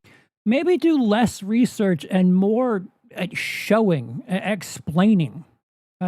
Keep the memes back and work on how to explain what it is you're thinking. And writing in order to come back to this, the magnum opus of prequel criticisms, to find out that every argument made can be countered by a basic logical formulation of ideas. Nuh-uh. My argument is nuh-uh. And a description of 3 characters. I am upset about it, and I will cry more, thank you very much. My point is, I want to respond to this entire series, but Okay. doing so won't do The Phantom Menace justice, because the argumentation against the film isn't just bad, it's so surface level, we won't even approach anything that looks like an objective. But to give it the objective word. This isn't argumentation. It is satire. You're define the Plinkett character now. You can do it. Define what the Plinkett character is, because you have some clues as to who the Plinkett character is.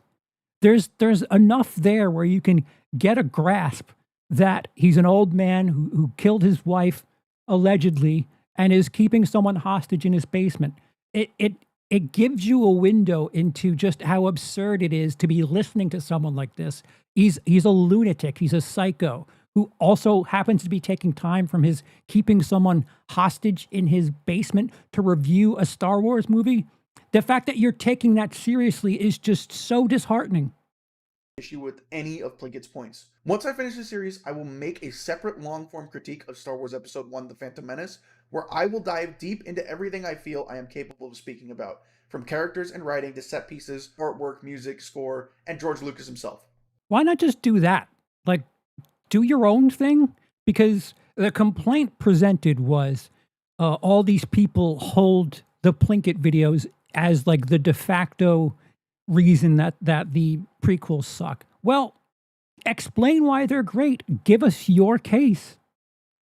But until then, I'm going to keep tackling these Plinkett videos one at a time. There are 9 of them and an outtakes video, so my goal will be one every Saturday for 9 weeks. I do need to script each one individually, and I want to make sure I'm putting out a product I'm proud of, so I won't promise that I'll stick to that timeline, but it's something I will strive for. Also, this is a tiny brand new channel, and I have virtually no social media presence at all due to extenuating personal circumstances. If you like what I've made here and you want to help support what I'm trying to make in the future, consider sharing the video around and leave a like and a comment. They are incredibly helpful for growth. Plus, it puts a little smile on my face every time I see some new engagement. I have a Twitter account that I will eventually learn how to use. It's @FireMage. I'll link that as well if you ever want to send me a message or just have a chat. Once I get a little bit of a following, I'll use it for updates about projects and video release dates as well, so if you use it, you might as well stop on by. Eventually, I will set up other platforms as well, but I want to focus on making videos and content for the moment. Thank you for listening to my post-amble if you made it this far. I'm going to go now and stand in a corner and either babble incoherently or yell angrily about boomers, or both. See you next time. Okay, so he said he was 7 when the prequels came out, or his first experience with the prequels, he was 7. So at his oldest, he's 31, 2? 25 plus 7 is 32. So at his oldest, he's 32. So that makes him around 22 when the sequels came out. And that's just going as if he was 7 years old the day the movie came out, he would be around 32 today. I understand that there's something extra there. And I saw what you said, Luke. Thing is, though, many people, likely in the millions, point to the Plinkett reviews as proof that the prequels are bad. Yes, and I think that they're entertaining. They do highlight some of the things that are wrong. But if you're getting into a debate about why the prequels are bad and you're citing the Plinkett videos and like that is the only thing that you're bringing up, then yeah, you probably don't want to have a debate with that person where they're using someone else's work. But on the flip side, why are you yourself arguing with the thing and not presenting your work? This is like the 3rd time that someone has done like a nuh-uh, rather than, showing reasons why it works for you, just saying no, it doesn't. I get it.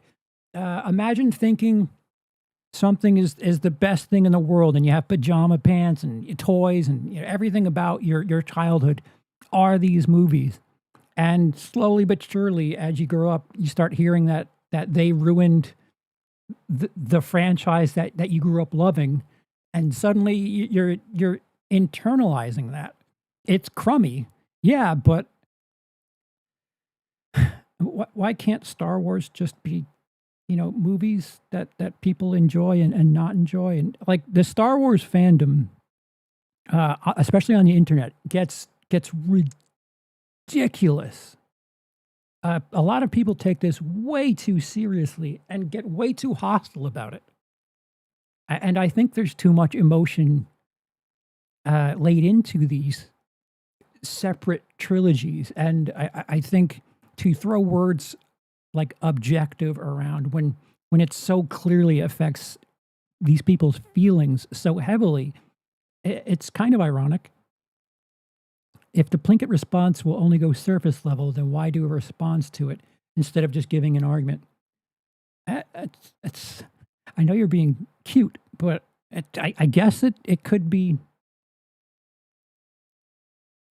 You needed over 10 weeks to come up with an argument for the prequels, so I have to wait that long to find out why Jar Jar objectively works.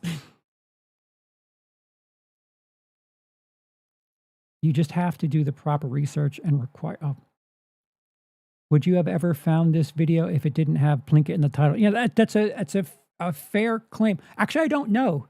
The algorithm suggested this to me, and I think it's because of the reaction I did.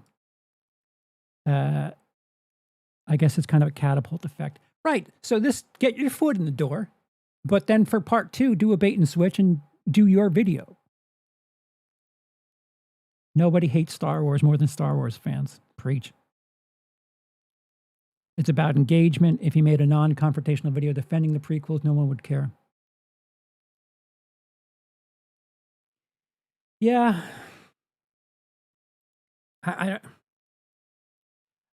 Again, get your foot in the door and use the lightning rod to get attention, but then kind of pivot into what your case is. Or, if you just want to stick with, why they're so important. He opened the video with like what the prequels mean to him. Just hammer home that. Like, yeah, the movie sucks, but it on a pop culture level, on an emotional level, they're far more than just movies. It's real to me, damn it. And this, I think part of the internet has gotten this mentality out there that objectively, that, you have to explain and show that this objectively works or doesn't. And it just kind of defeats the subjectivity of enjoying a thing. Like, I like this because it objectively works. And like, that's not what fiction, that's not what art is supposed to be.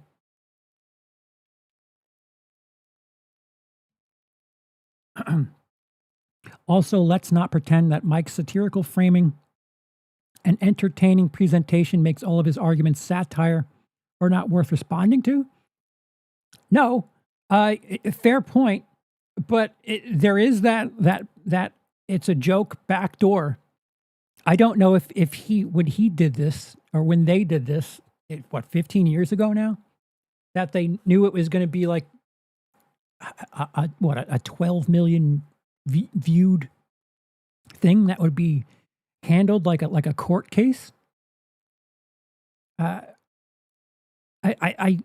understand what your point is, but at the same time, I think the satirical effect is rather prevalent. Fair enough. RLM is known to do the satire and serious critique all at once. It's part of the reason I like them. Yeah, I was not a fan of that Space Cop movie. And that's them just straight doing satire without using film criticism as the backdrop.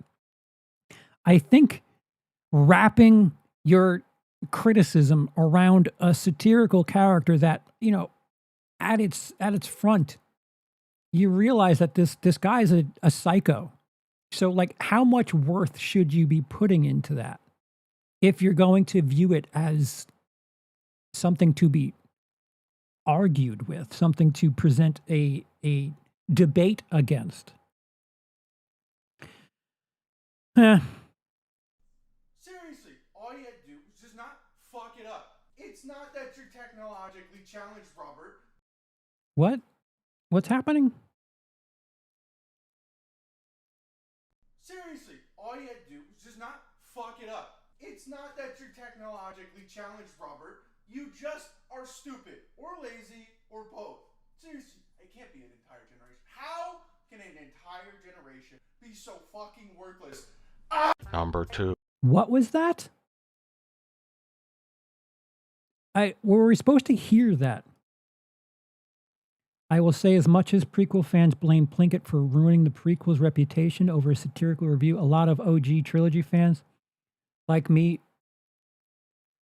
to hold it up for the proof that the prequels are better. Yeah, fair enough. And yes, there's a lot of people that do that. But I feel like if you're an enthusiast and you want to explain why they mean something to you, yes, using that as an example, but also giving other examples and other reasons and showing your work.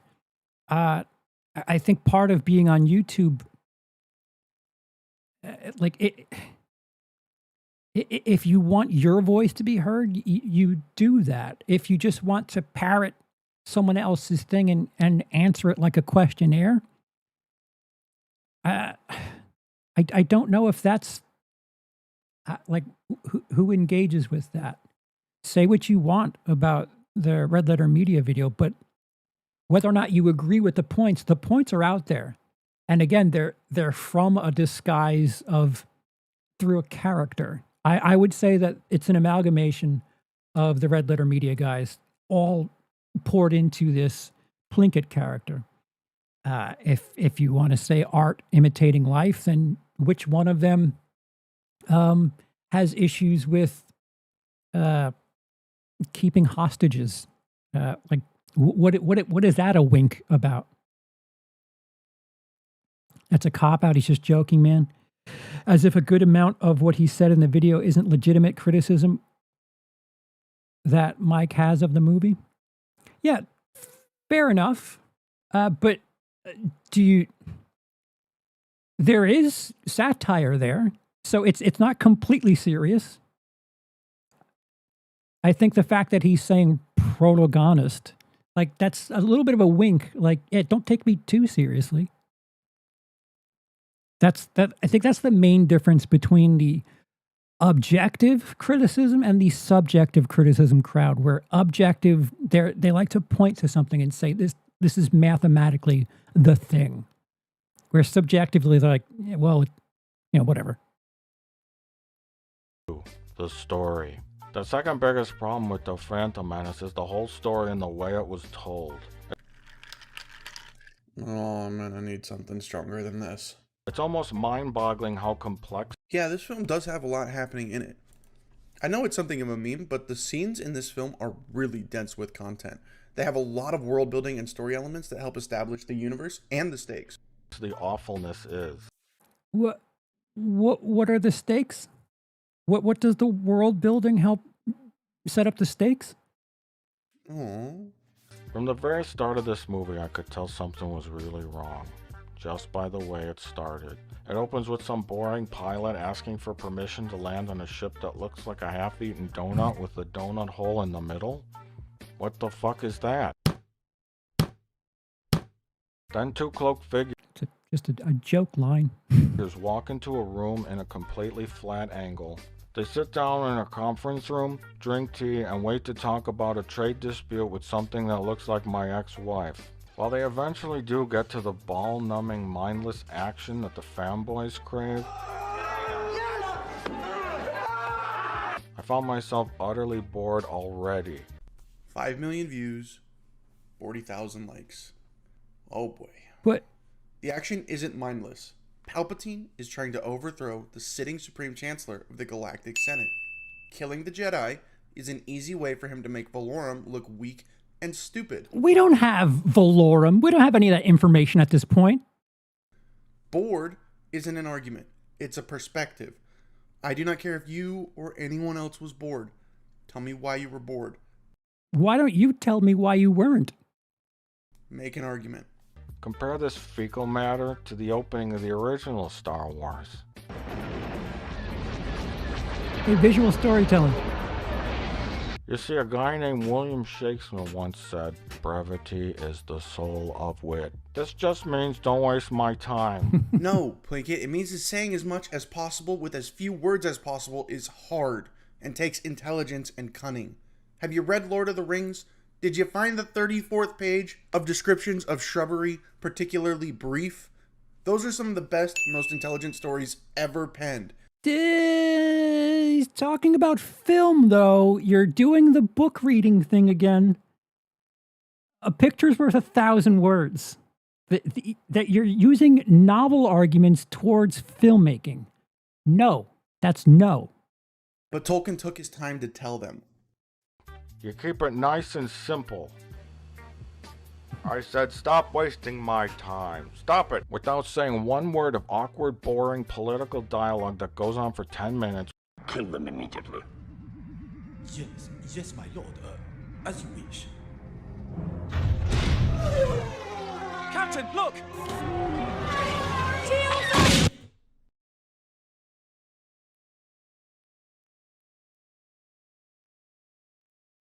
Yes. We know everything we need to know just by the visuals.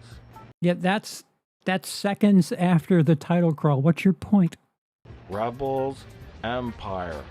We get a sense of how small and ill-equipped the rebels are and how large and powerful the Empire is. The low angle implies dominance. and the length of the Star Destroyer implies the long reach of the Empire. This shot says everything we need to know without saying one word. In fact, this is so genius, I have a feeling that George Lucas had nothing to do with it and probably fought against putting it in the movie. You are much better at praising things. The opening of episode 4 is really good. It does hint at the current state of galactic affairs. However, the intro to episode 1 mirrors it completely, performing the same function in the same way. The scene starts facing into space, showing a single ill-armed spaceship approaching a planet ringed by space station. The angle starting in space and turning to show the planet implies an outside actor coming into an unknown situation. The style of starship shows an unwillingness or incapability of the Republic to commit to using or displaying military force, and their over-reliance on the Jedi Order as peacekeepers. No, this isn't visual storytelling. What he's talking about with the ships is the low angle. It's what he said earlier about the flat shot of the hooded figures in a room. This is not visual storytelling aids. You're like over dumping words that we don't have on the screen. The images don't say all of this shit that you're pouring out via Google Translate? Like where did you get this definition?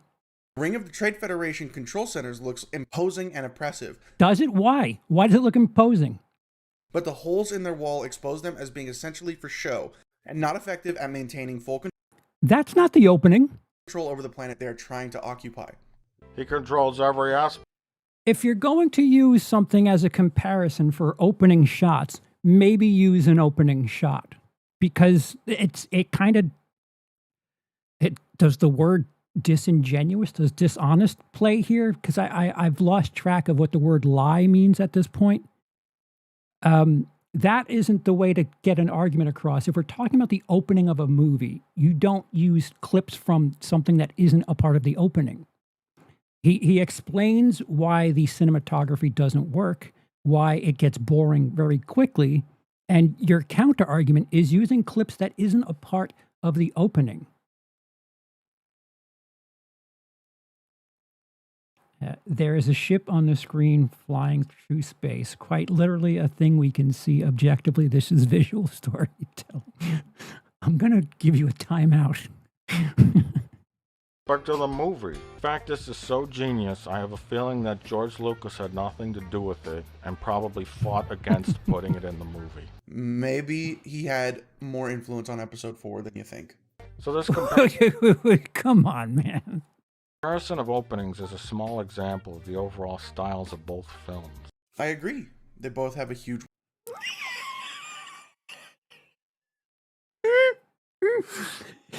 You can tell this tension in this scene because it's set at night. Tension 101.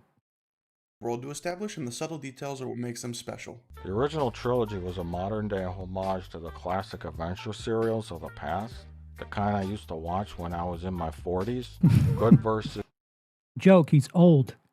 At that point, he would have been in his 90s. Evil. The classic hero on a journey. The adventurous rogue. A damsel in distress.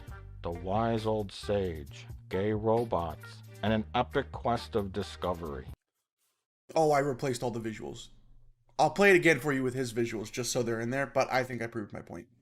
The original trilogy was a modern-day homage to the classic adventure serials of the past, the kind I used to watch when I was in my 40s. Good versus evil. The classic hero on a journey. The adventurous rogue.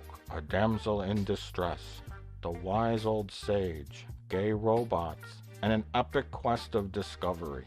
The new movies are about shoving as much crap into each shot as possible. Yeah. Uh-huh. Look at all that stuff packed into this shot here. Or here. Man. Is this bad faith? I feel like, I think this is what bad faith means. I certainly can be wrong. But I don't think of film criticism as debate. So dense. Look at all that fire. It's so dense. Every single image has so many things going on. Okay, even if I give you this point, which I won't because it's wrong, but if I did, why is that bad? This is part of... Because brevity is the soul of wit. The reason why I find the special editions so fucking offensive. Because you're into what's happening in the movie, and they keep shoving more shit on the screen to distract you. It reminds me of a child waving his arms in the background for attention. I actually agree with that. The special editions are worse than the original cuts.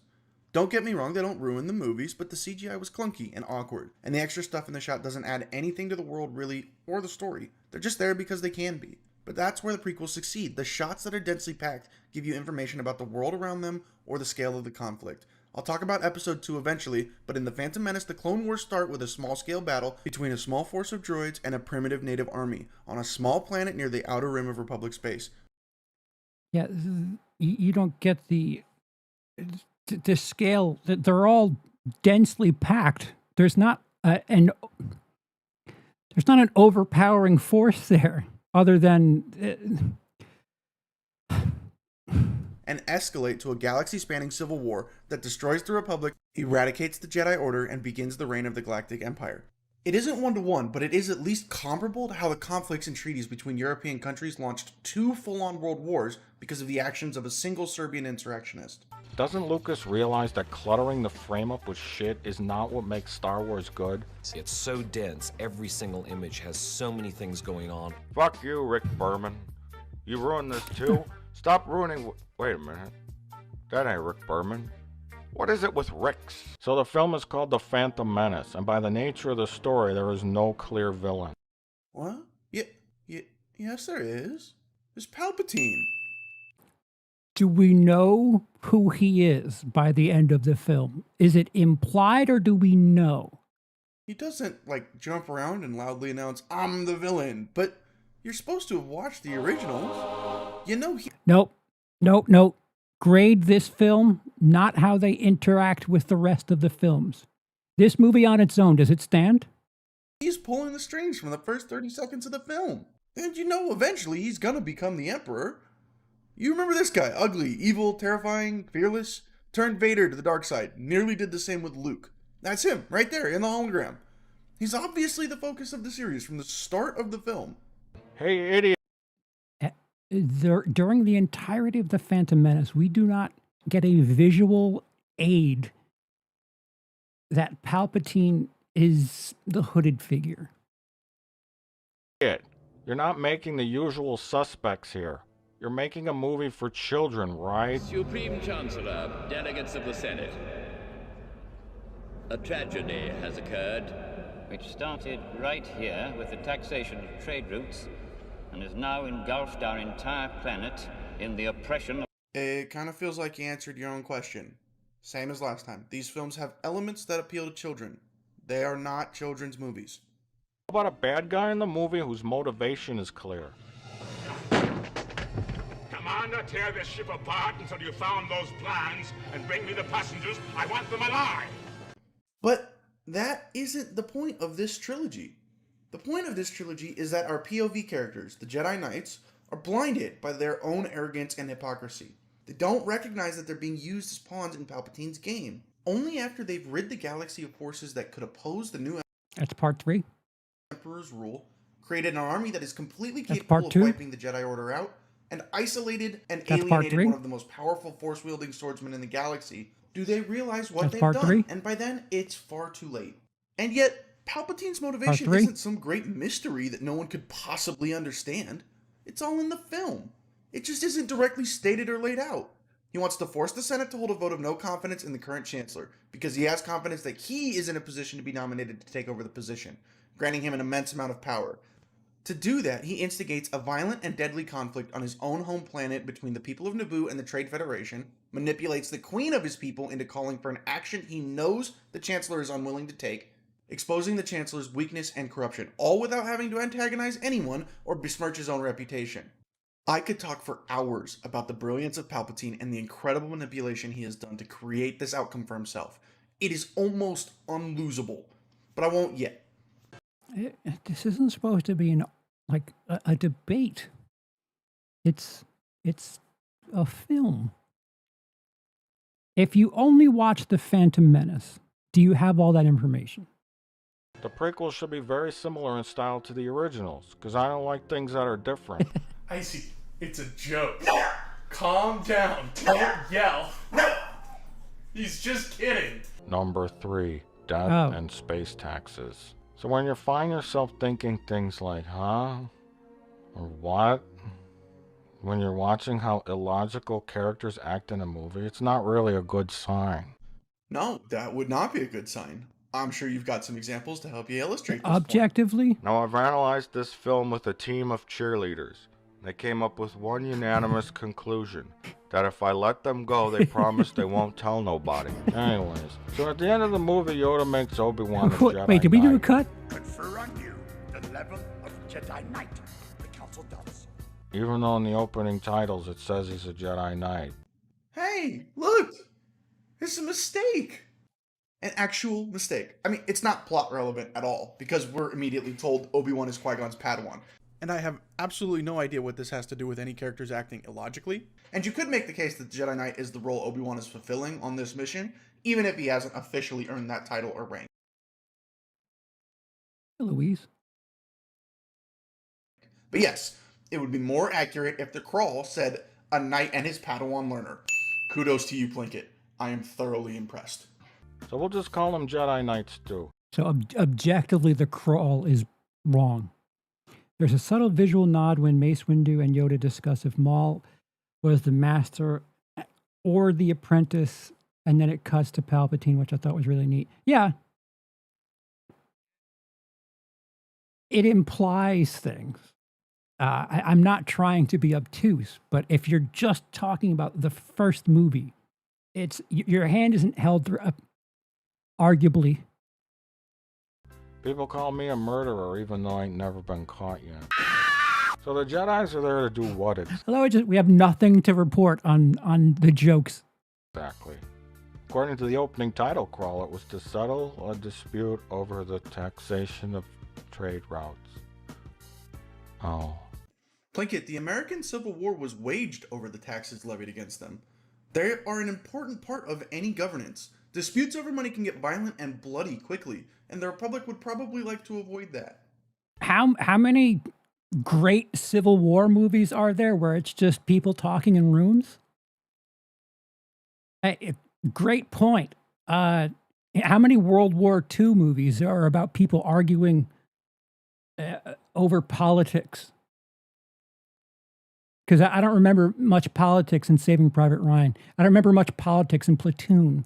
I don't remember much politics in Apocalypse Now. So what makes the Jedi Knights experts in intergalactic trade laws? Nothing. And by politics, I mean people talking, not subtext and other junk, not picture stuff. They aren't here to establish the legality of the blockade or argue about the finer legal points about anything. They're there to end it. Your trade boycott of our planet has ended. I was not aware of such failure. I've heard that the Chancellor's ambassadors are with you now, and that you have been commanded to reach a settlement. They are the Chancellor's show of force to the Trade Federation. They're an equivalent to the nuclear deterrent in this universe. They're essentially superheroes. They scare the shit out of people who would want to harm the Republic. It's the reason for their status and power in this universe. So the Trade Federation have set up a blockade around Naboo in order to stop them from getting space supplies, which instantly causes some kind of crisis that we never see. Okay? I don't get it. Oh, that's alright. Plinkett, I'll help you out. We don't know how long this blockade has existed. We do know that the Senate takes forever to do anything, because it's weak and bloated by corruption. It's entirely possible that the people have been without food or essential supplies for weeks. Hey, if it's possible, why not show us one way or another? I know that prequel kids really hate implied things and having to guess and things being tonally inconsistent. So why defend something by saying it is possible that in the art of filmmaking when you can just show us? Or longer.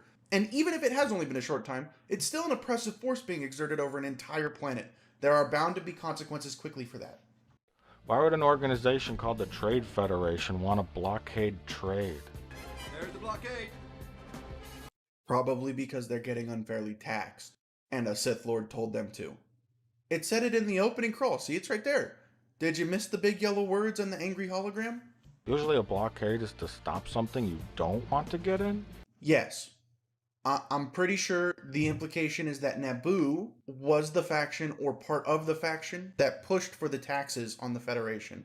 And the blockade is a response to that. Like how some countries sanction others to punish them for doing shit they don't like. You see, we once set up a naval blockade around Cuba to stop the Russians from setting up missile launchers there.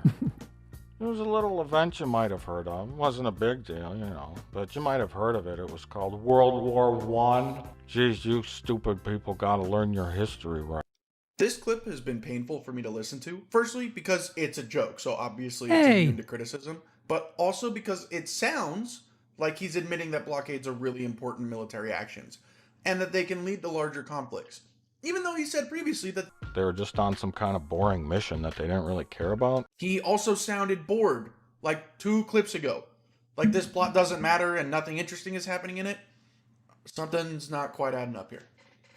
So if the Trade Federation were like merchants moving goods and services around the galaxy, then why did they seem more like a military with armies or robots? Oh, that's easy. See, it's right there in the name. They're the Trade Federation.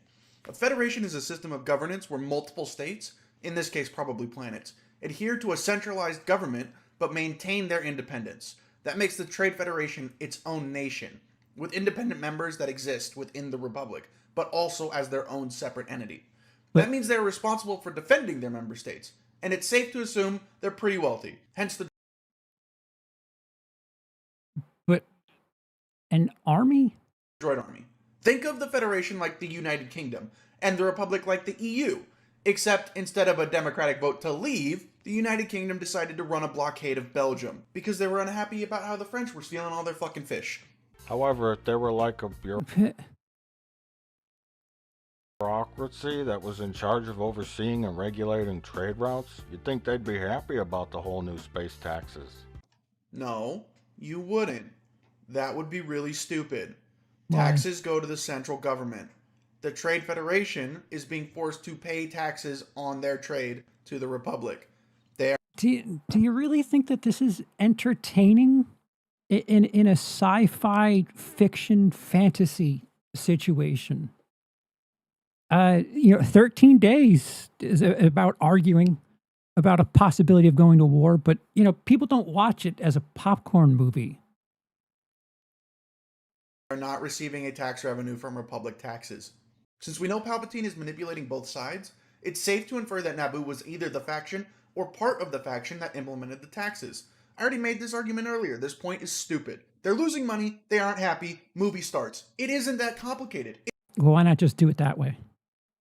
Because it's a sci-fi fantasy action adventure movie and not a fucking political thriller. It's just volatile. Unless all the taxes went straight to like Space Obama and they didn't see any of it? It is literally exactly that. The point is, I'm still not sure what the donut ships were Literally? There's Space Obama? there to do. To blockade trade to the planet of Naboo, as protest for the newly implemented Republic taxes against the Trade Federation. It's in the title crawl. You literally just read it out. So you got this when you were 7 years old. All of this tax shit. You were following along as a 7-year-old, just completely engaged. And don't any of you f***its tell me that it was explained more in the novelization or some Star Wars book. I don't need to do that. It's explained perfectly well in the movie. No, it's What not. matters is the movie. I ain't never read one of them Star Wars books, or any books in general for that matter. I ain't about to start. Don't talk about them stupid video games or novels, comic books, or any of that fucking crap. I seen enough of that shit. I got Phantom Menace toys scattered all over in my basement. The storyline. Okay, he's right. Outside material doesn't matter to the quality of the film. The film should be self-contained and make sense with its own established rules. That said, movies set in the same series can and should be used to base arguments from universal functions, rules, and canon off of. But third-party materials like books and comics aren't relevant to the quality and consistency of the movie itself. Now, he's gonna do this skit in a basement It's long, and I found it grating. It's not particularly funny or entertaining either, but I'm going to play the whole thing because I don't want to take any of this stuff out of context, and I want you to know that I'm not cutting things I don't think are relevant. And they might be relevant to you, so I'm just going to keep everything. Yeah, you're just going to show footage from things that aren't relevant to your point. You see my grandkids play with them down there when they come. As a kid, I liked Phantom Menace for lightsabers and Jar Jar. As an adult, I'm much more appreciative of the political maneuvering. Fair. Completely fair. You know, they didn't have, I don't know, tax route agreements, toys, although they probably could have made some money from those. You know, they don't have pajamas with the Trade Federation on them. Over to visit, and they leave that shit all over the place. Let me see if I can find some of them so I can show you. I'm gonna go down in my basement now. Hold on. I gotta switch the cameras. Okay, here we are in my basement. Cameras? See, my grandkids, they come over and they play and they leave their stupid Star Wars shit around. The Qui-Gon sucker. They didn't even eat the sucker. What's this shit? Anakin something? What else did they leave around my basement? What's this? Bones. What is this? Some kind of Darth Maul toy? These kids always leaving this crap around. There. What's this? They left shit in my bin? My plastic bin. What is this? Darth Maul? Stupid Darth Maul. Huh? What do we got here? They didn't even open this. Naboo accessory set. Mister. Why didn't they open it? Mister. Quiet. Just let me go. I promise I won't say anything. I'll do anything. Just let me go. Quiet. I'm making my YouTube Star Wars review. Star Wars. Why would he tell her that? What is this? Don't hurt me. Nice window. Mister, please just let me go. I said quiet! I'm making my review! You shut your fucking mouth! Anyway, so I realized that Senator Palpatine was using the Trade Federation to create a crisis to advance himself politically. Like that was the plot, I think. Yes, exactly. He's controlling both sides of this conflict to push himself into a position of power. You did it! That is one of the major storylines of this movie. But the conflict from the blockade and the subsequent invasion is the entire movie. Well, I mean, no. It's the beginning and end of the movie. The middle of the movie is the introduction of Anakin Skywalker and the pod race for starship parts. Those are indirect results of the conflict, but the conflict itself doesn't actually influence them, outside of causing the ship to land on Tatooine. Understanding what role the Trade Federation played in this is important. Yes, it is. It's a good thing it's established thoroughly. Well, you know what the blockade was about? Retaliation for unfair taxation. Who was getting taxed? It was the Trade Federation. What kind of supplies were so crucial to the Naboo? I'm pretty sure it was established that it was mostly the food shortages. That's Keira Knightley. In a system like the Republic, it's reasonable to infer that Naboo relied on trade to maintain themselves. It's also possible that Palpatine intentionally crippled the planet to... When you use the terms reasonable to... prepare for this exact plan. Even if we don't know exactly what is harming the planet, we know the blockade isn't normal and is designed specifically to cause political strife. What was it, like medical supplies? Was there some kind of plague? Did they not have the capacity to survive on such a lush planet with a huge power reactor for 1 day without space trade? Wait a minute! You made that up. That isn't in the movie. There's no way the Republic could organize sending Jedi to dismantle the blockade in 1 day. It's well established in this movie, the subsequent movies, and the opening title crawl. I've already argued that I think it's reasonable for Naboo to be in a state where they are not self-sufficient given the political environment of the universe, even if they do have a big reactor. You see, I would have accepted... What? I don't know how I'm getting more lost from a film I've seen 15 times. The idea of some kind of mystery villain if the basics were at least clear. They were, and it isn't a mystery No, the basics were not clear. Villain. Palpatine is clearly the villain. So when two guys wearing robes... Palpatine's not clearly the villain.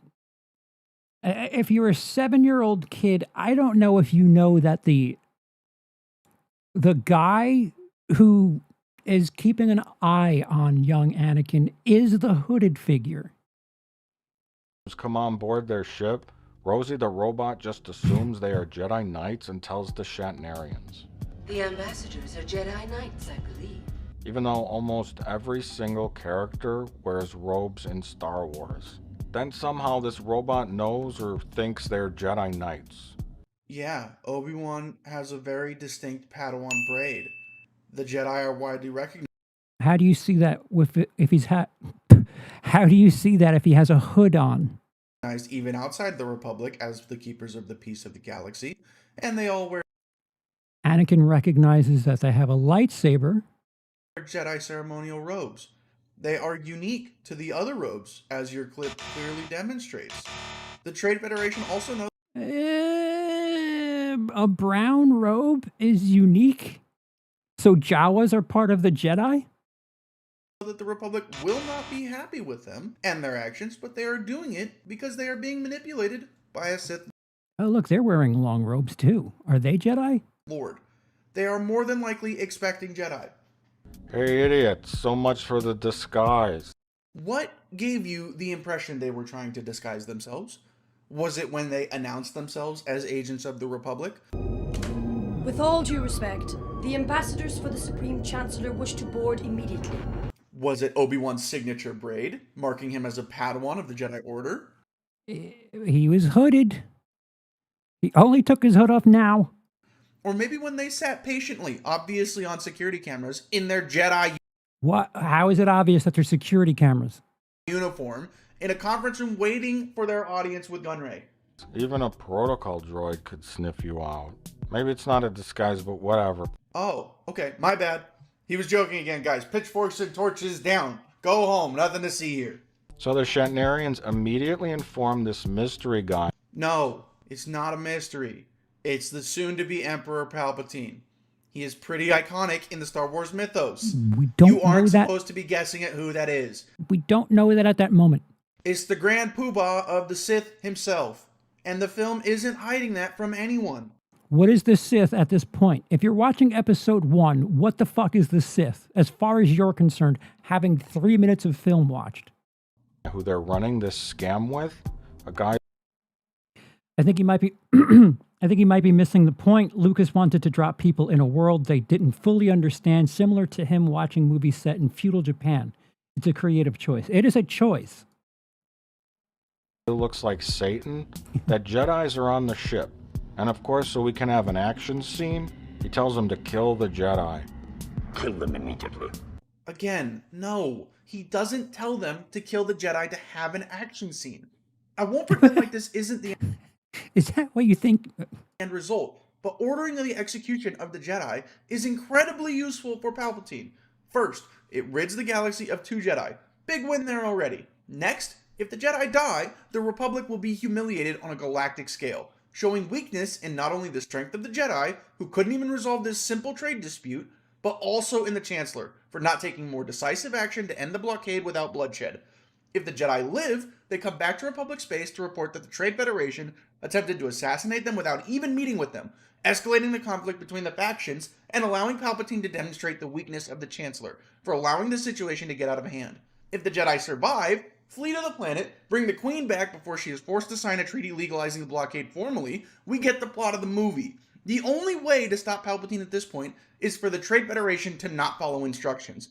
But they feel compelled to obey orders, as the situation they're in is terrifying, because they are faced with the wrath of the Jedi and the Republic if they refuse them. You see, they never once went into the room to say hello to the Jedi. I'm not going in that room. 2 men that can manipulate the fabric of life are in that room. Viceroy Gunray is an alien with a couple unintelligent mass-produced robots to back him up. And he's not exactly a stranger to the power of those trained in the Force. He's not going in that room either. Are you brain dead? I'm not going in there with 2 Jedi. And that they'll be right with them. But they tell Palpatine that they are Jedis. And then they try to gas them to death based solely on the hunch of a droid. It's not just the hunch of the droid. They are deliberately antagonizing the Republic. They know what to expect. They are expecting Jedi. The ambassadors are Jedi Knights, I believe. I knew it. They're here to force a settlement. Palpatine basically confirms that the Chancellor sent the Jedi on their call anyway. The Chancellor should never have brought them into this. kill them immediately. They aren't in a position to question him. Who's fucking with my medicine? Who wants a pizza roll? Email me if you want a pizza roll. Post a comment on this web zone if you want a pizza roll.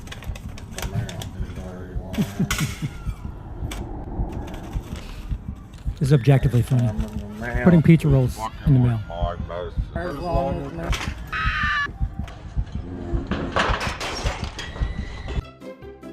Oh.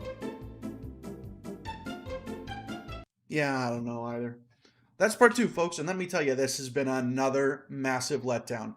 So to wrap this all up, the arguments made were that the opening sequence wasn't as good as episode 4's, even though they're damn near mirror images of each other. The Trade Federation isn't clearly defined in their motivations, even though it's literally spelled out in the title crawl, and that the Shadownarians guessed that the guys sent to their ship wearing Jedi uniforms were Jedi, while the Trade Federation were actively antagonizing the Republic for political purposes. And look at that wonderfully disappointing like to dislike ratio. Anyone watching, seriously, comment and tell me why you liked Red Letter Media's video. I am genuinely curious. I'm going back to my corner. I'll see you next week. So, because it says something in a title crawl makes it good? Like, you're okay with movies just being books on a screen. I don't know. Showing shots that are not a part of the intro as a defense that, yeah, it's in the movie, that's not good enough. I don't know if he's made a genuine case. Like, he's very clearly, he has a lot of synopsises and I don't know, reports, things that perhaps are on like Wikipedia pages or something. But in the same way that Plinkett is showing and giving slight input as to, albeit wrapped around some satire, he's giving you reasons why, with examples why something doesn't work and an example of how it does work. But the counter argument has been, nah, and here's a clip that doesn't fit the context. A clip that doesn't fit the context of the argument, which I don't know. Is that's got to be bad faith? Yes.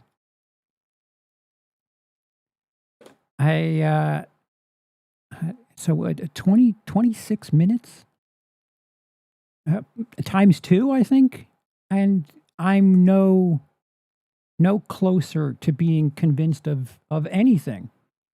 As someone who really wished the Star Wars franchise were a bit more, I don't know, acceptable and less argued over. I haven't heard a compelling argument as to why the Phantom Menace works. Bad faith requires intent. Is that what it is? I don't know if I ever want to know these terms, but just when I think I know what a thing means, I don't. I don't know. There are a lot of people that present content, and for some reason, there's a pattern of people that seem to have a similar interest who defend or either defend the prequels or shit on the sequels. And it doesn't appear to be visual storytelling. It appears to be this objective criticism where I don't think that the sequels are a disappointment. The sequels suck. Therefore, the prequels being a letdown is okay. I don't think that's a solid argument. It just proves that the Star Wars franchise has been mostly shitty, which is kind of disappointing when you think about the amount of success it's had and the amount that people are still talking about it. Like the last, 20 years of all the new films that have come out in the Star Wars franchise, it just, the loudest voices are people complaining about shit, Plinkett included. I don't know what, if someone's presented a case why the prequels, why Phantom Menace is a good film, I haven't seen it just yet. I think a lot of people are hurt because they love those movies and got shat on for it. Now they boil down anyone who has a criticism with those movies as an enemy. That's probably it to a T, actually. I think I said it earlier. If you grew up as these things, playing the games, having toys, watching the movies constantly as a kid, there are people out there that some people watch like Pixar movies when they were a kid, and like that's a big deal to them. But I think the shared universe, the fact that Star Wars is an experience for at least 3 generations, like it's this thing that you pass on to your kids, that the same way people invest a lot of time in sports, families, parents, fathers and sons, they root for a sports team, and then the son roots for a sports team, and then his son roots for the sports team. There's this investment, and a lot of those times you don't even understand how you're invested or why you're invested, but it's just like tradition. And I think that's part of the case with Star Wars, where the emotional impact weighs far more than the the artistic appreciation, which it is fine, but just present the case as that. Like, hey, I know technically these movies don't really work that well, but here are the reasons that it means a lot to me. Wrestling is it's sports entertainment, but people watch it and are invested in something that they know is predetermined. So, like, it's still fine. I think a lot of the similarities that I've noticed with similar-minded people in this sub-community is they want to have it be objective. And that's where the objective subjective terminology comes out. And if you can say that, oh, that is subjective, that opinion is subjective, it dismisses the case. Where if you could point to something as like this is objectively a thing, like this is a fact, that is what we're going for. And that's not what movies are. Movies aren't, facts. Like literally, they're not facts. So they're movies are at their best, they're emotional, they're dramatic, they're tense. There's emotions at the best of films, and objectivity is not a thing that I would incorporate with fiction. Certainly not sci-fi fantasy adventure. But I think there's been this awkward need to make a thing like make sense and have it be a reason. Like, yeah, you don't like it, but here is this thing that me and a bunch of like-minded people agree on, so therefore it is objective. For all this talk about objectivity, these RLM responses are emotionally driven, feels over reals. Very few good points were made by this guy, and there are more videos after this. I don't know how much of a break I wanted to take from editing, but maybe when I have my video a bit more closer to finished, we'll keep going.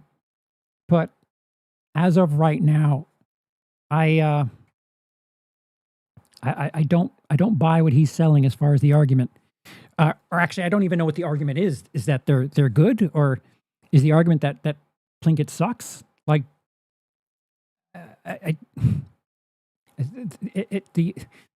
just like the Phantom Menace, the argument that's presented here is unclear.